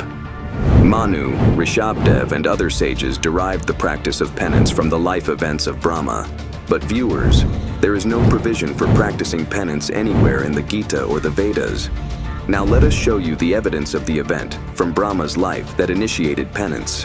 In Srimad Devi Bhagavat Puran, 3rd Skanda, chapters 3 to 5, it is written, Brahma, while answering his son Narad question, said, I found myself seated on a lotus flower, and a celestial voice said, perform penance, perform penance. I practiced penance for 1,000 years. This Vedic practice of penance originated from Rishabdev. At that time, approximately 100,000 years of the Satyug had passed. The chanting of the mantra Om and the practice of penance became a mixed tradition, which the Gita refers to as arbitrary conduct, abandoning scriptural methods. In Gita chapter 17, verses 5 and 6, those who perform severe penance are called demons. This spiritual practice of Rishabdev has been followed by all sages. Later, these sages also abandoned the chanting of Om mantra and focused solely on penance, as evidenced by the history of these sages. Viewers, it is also essential to mention here that the book Unveiling Dharma Ko Jane provides evidence that Rishabdev Ji was born as Baba Adam. This is the book Unveiling Dharma Ko Jane. On its page 154, it is written, "What is Lord Adinath considered in Islam?" The answer written is Baba Adam. Viewers, Adinath himself is known by the name Rishabdev. All the people of Islam, Judaism, and Christianity regard Baba Adam as the first man and the first prophet. That is, the first messenger of their respective religions. The knowledge that Rishabdev had was a conduct of his own will, abandoning the scriptural method. This means that Rishabdev did not have the knowledge of Sanatani worship, or the method of Sanatani worship, whereas in all these religions, the same spiritual practice contrary to the scriptures is being performed which was taught by Rishabdev, that is Baba Adam, which Rishabdev himself practiced. However, the end that Rishabdev met due to this arbitrary practice is something you have already seen in this episode. Rishabdev imparted the same spiritual practice to his grandson Marichi. You have also read about the plight of Marichi's soul in the book Awaken Dharma Ko Jane. Please think, if Marichi did not attain salvation through the spiritual practice taught by Rishabdev, that is Baba Adam, how can all of you attain salvation? You can reflect on this yourself. This proves that nowhere in the world is worship being performed according to the scriptures. Rather, arbitrary practices are being followed. Today, in the entire world, only Sant Rampalji Maharaj is imparting the true method of worship of the Adi Sanatani worship. This same method of worship is described in the Gita. In Gita chapter 8 verse 13, Kaal Brahm has mentioned only one mantra, Om, for his devotional worship, and in Gita chapter 17 verse 23, for the devotional worship of Param Akshar Brahm, that is, Sachidanand Gan Brahm, he has mentioned the mantra Om Tat Sat, which is symbolic. Apart from the practice of this mantra, Om, and Om Tat Sat, other practices and mantras are declared contrary to scriptures, meaning worthless, in Gita chapter 16, verses 23 and 24. Let us again refer to the sacred Gita. According to Gita chapter 4, verses 1 and 2, the Sanatani worship and knowledge lasted until the Ikshvaku descendant, royal sage Nabiraj. After that, it was lost, meaning it became extinct. It was uttered in the form of the Gita approximately 5,600 years ago at the end of the Dwapar Yuga. For those who ask whether the ancient sages attained liberation, we have already received its answer. Since their practice was arbitrary conduct, abandoning scriptural methods, how could they achieve liberation? According to Gita chapter 16 verse 23, the practices of all these sages were futile because all these sages abandoned the scriptural methods and engaged in arbitrary conduct, meaning they abandoned the chanting of the Om mantra and focused solely on penance. This proves that these sages did not attain liberation. We can also find evidence of this in the Markandeya Puran. Viewers, the Markandeya Puran states that there was a sage named Ruchi who practiced devotional worship according to the Vedas, meaning he performed Sanatani worship. He considered attaining liberation as the primary purpose of life, which is why he did not marry. Sage Ruchi did not perform penance. He solely worshipped Brahm. The ancestors of Sage Ruchi had abandoned Sanatani worship and engaged in severe penance and rituals, that is, arbitrary practices, which is why they did not attain liberation and instead took birth in the realms of ghosts and ancestral spirits. They compelled Sage Ruchi to abandon Vedic worship and follow arbitrary conduct, making Ruchi also suffer in hell. Let us see this evidence from the Markandeya Puran. In Markandeya Puran, on page 250, in the story of the origin of Roche Manu, it is written that Markandeya Ji says, Brahman, in ancient times, Prajapati Ruchi wandered on this earth, free from attachment and ego. He had no fear of anyone. He slept very little. He neither established a fire nor built a home for himself. He ate only once and lived without an ashram. Seeing him living free from all kinds of attachments and in the manner of a sage, his ancestral spirit spoke to him.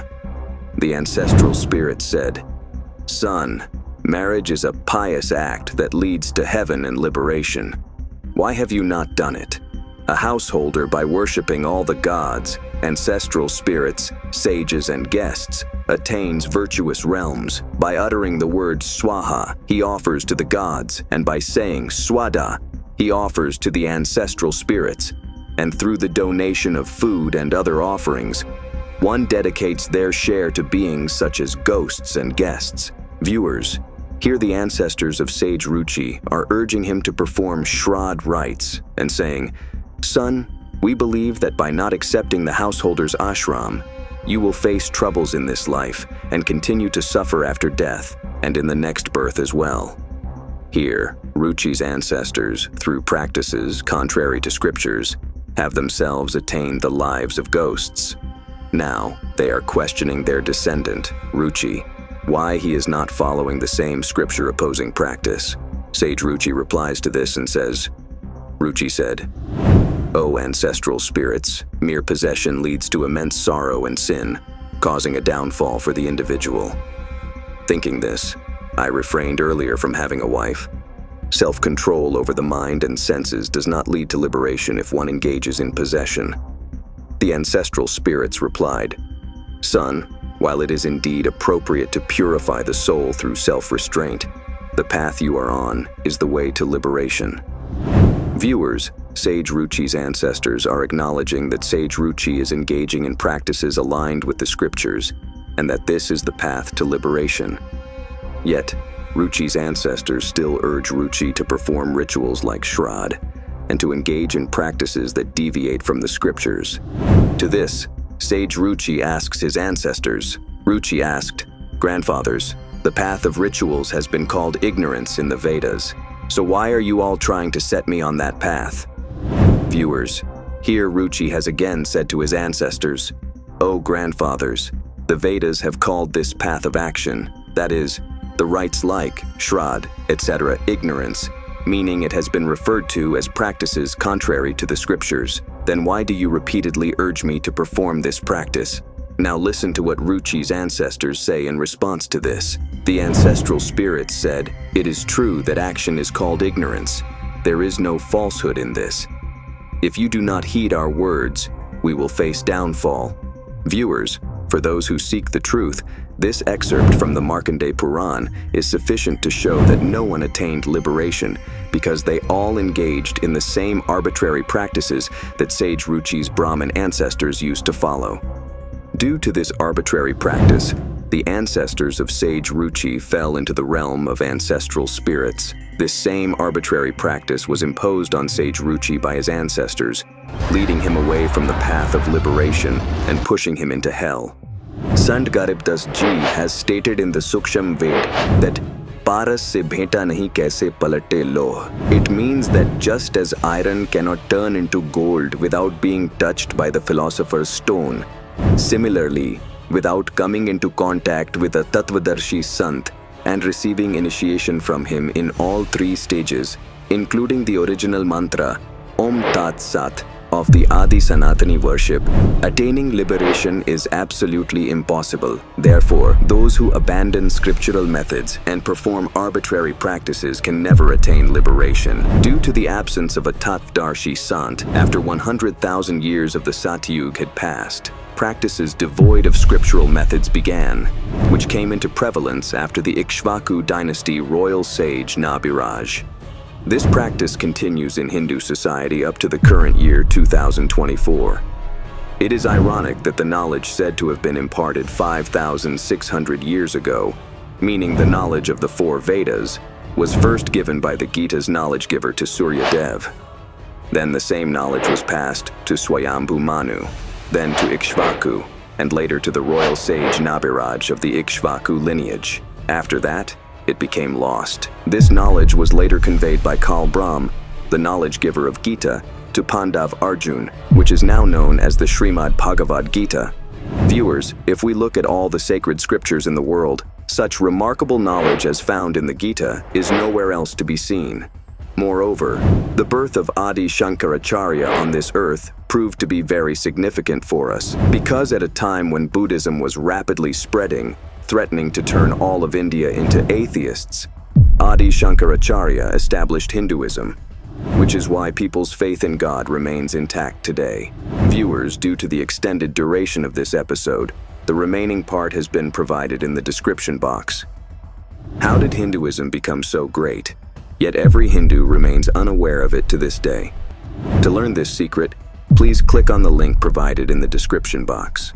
In the continuation of this episode, many more secrets have been revealed.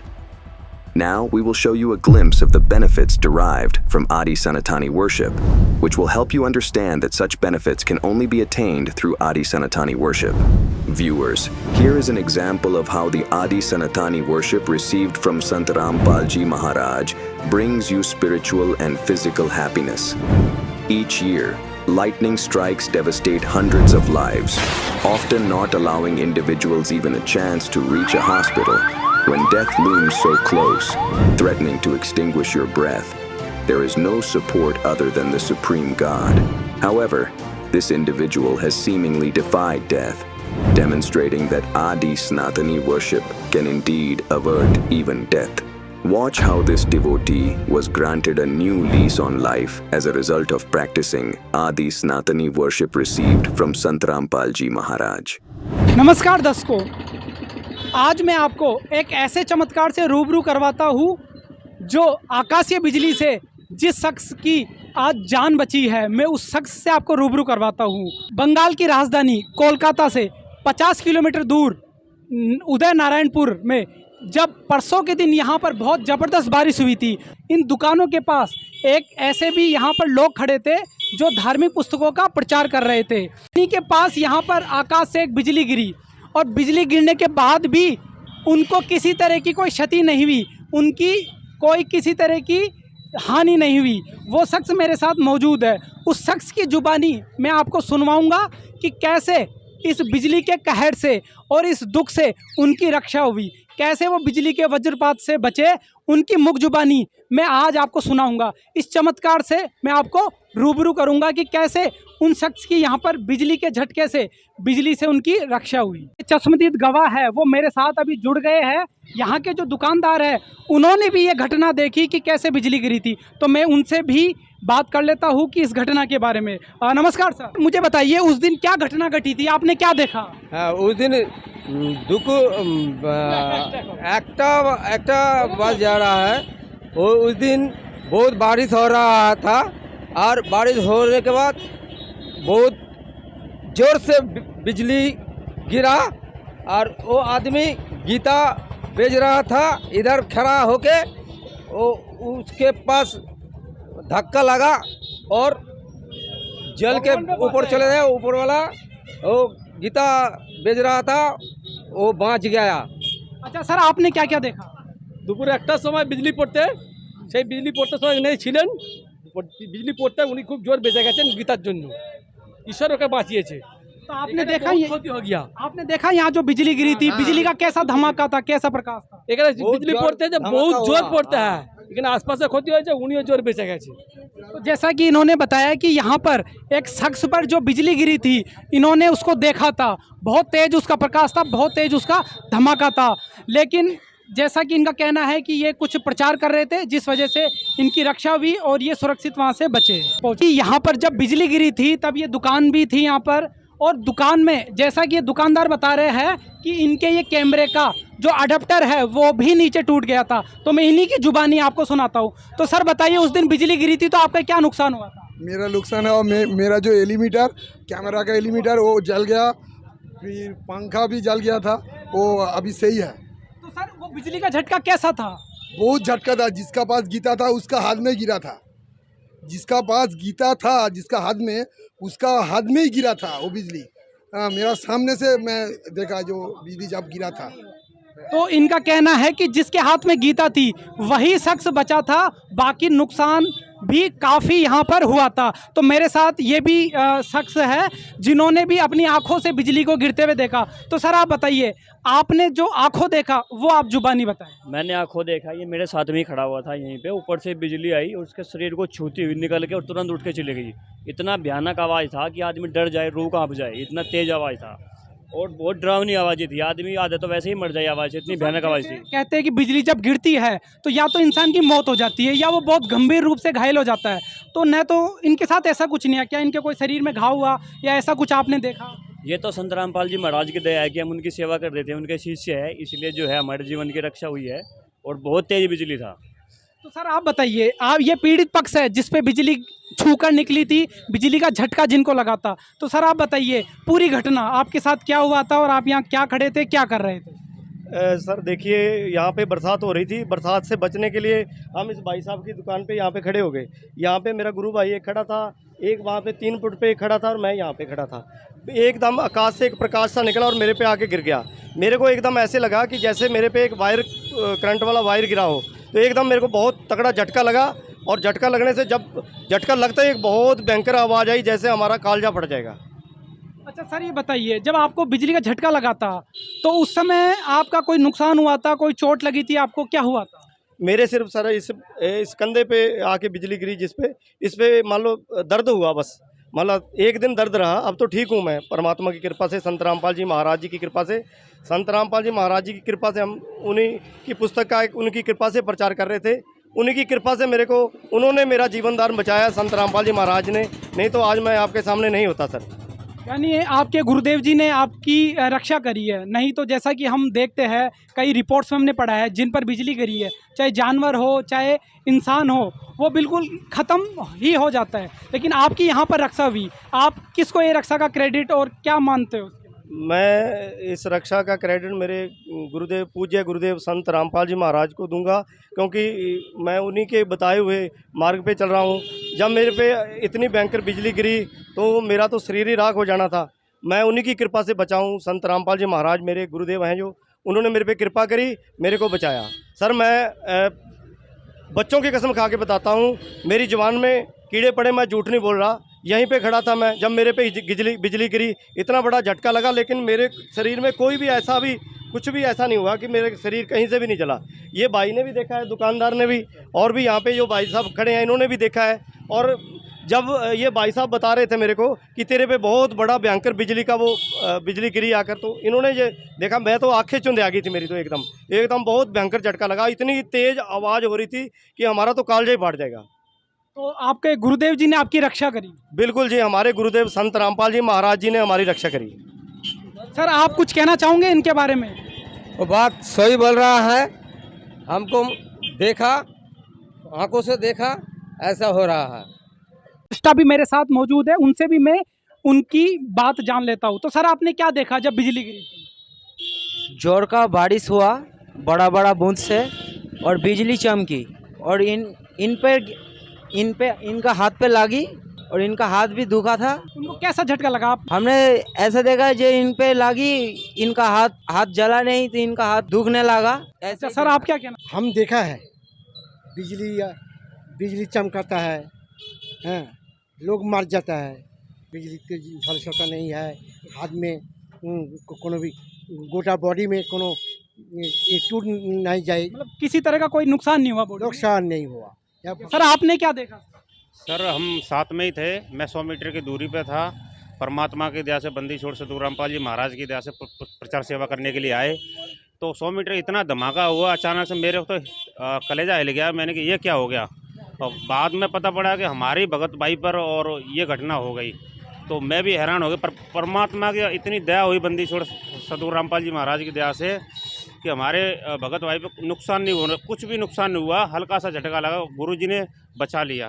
तो sir क्या मैं इसको सहयोग मानूं या आपके गुरुदेव जी की कृपा मानूं? सर ये तो बंदी छोड़ सतगुरु रामपाल जी महाराज की दया और कृपा है, नहीं वरना बिजली से कौन बचता है। Viewers, you have heard from Sri Ramcharitmanas, the extraordinary knowledge which leads to complete salvation and was a mystery till now. Sant Rampal Ji Maharaj has today proved from the sacred Ramcharitmanas that the 12-letter mantra is not Om Namo Bhagavate Vasudevaya, but rather it is these 12-letter mantra given in the first stage of the Adi Sanatani worship. Sant Rampal Ji Maharaj has established that many Brahmas, Vishnus and Shivs are born from the Sachidanand Gan Brahm. Sant Rampal Ji Maharaj has also proved that the father of the physical bodies of Brahma, Vishnu, and Mahesh is Kal Brahm.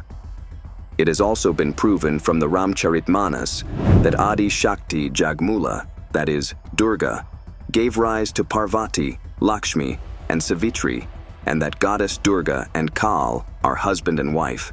Sant Rampal Ji Maharaj has also confirmed that in the beginning of the Satyug, Manu and Satrupa practiced Adi Sanatani worship. Furthermore, the complete story of Sanatani worship, from its inception to its conclusion, has been revealed by Sant Rampal Ji Maharaj in this episode for the devotee community. In his sermons, Sant Rampal Ji Maharaj cited the Sukshma Ved, explaining that Tum kaun Ram ka japte japam, tate kate na tino tapam. In other words, the chanting of the names of the deities you worship, Sri Ram, Sri Krishna, and Sri Shankarji, while hoping for salvation will not bring any benefit. These lords of the three worlds could not even end the suffering caused by their own deeds. They too had to endure the consequences of their own actions. So how can you expect to remove your sufferings by chanting their names? Sri Tulsidas Ji, through the events of Sri Ramchandra's life as narrated in the Ramayana, wants to convey that we should learn from them that Sri Ramchandra himself was Lord Vishnu. Even he endured one sorrow after another in his life. Even Lord Vishnu, in the form of Ramchandra Ji, practiced devotional worship to the eternal, blissful, supreme God, Sachidanand Gan Brahm, for his own salvation. You too should obtain the complete method of worship of that supreme God from a Tattvadarshi Sant to attain salvation. Merely listening to the tales of the Ramayana does not fulfill the purpose of human life. A great deception is being played upon you. The biography of Sri Ramchandra in Tulsidas Ramcharitmanas demonstrates that even though Lord Sri Ramchandra was an incarnation of Vishnu, his entire life was filled with hardships. It is worth pondering that if Sri Ramchandra Ji's life was filled with hardships, how can the devotees who worship him as the supreme God expect their lives to be devoid of suffering? Tulsidas Ji's Ramcharitmanas clearly establishes that just as Lord Ram, that is, Lord Vishnu, worships the complete God, Sachidanand Gan Brahm, you too must devote yourself to the Supreme God to experience a blissful life. The devotional worship that Manu and Satrupa practiced at the beginning of the Satyug is now being provided only by Sant Rampal Ji Maharaj in the present time. We request all of you to take the complete three-step devotional worship as explained by Sant Rampal Ji Maharaj in time and make your human life successful.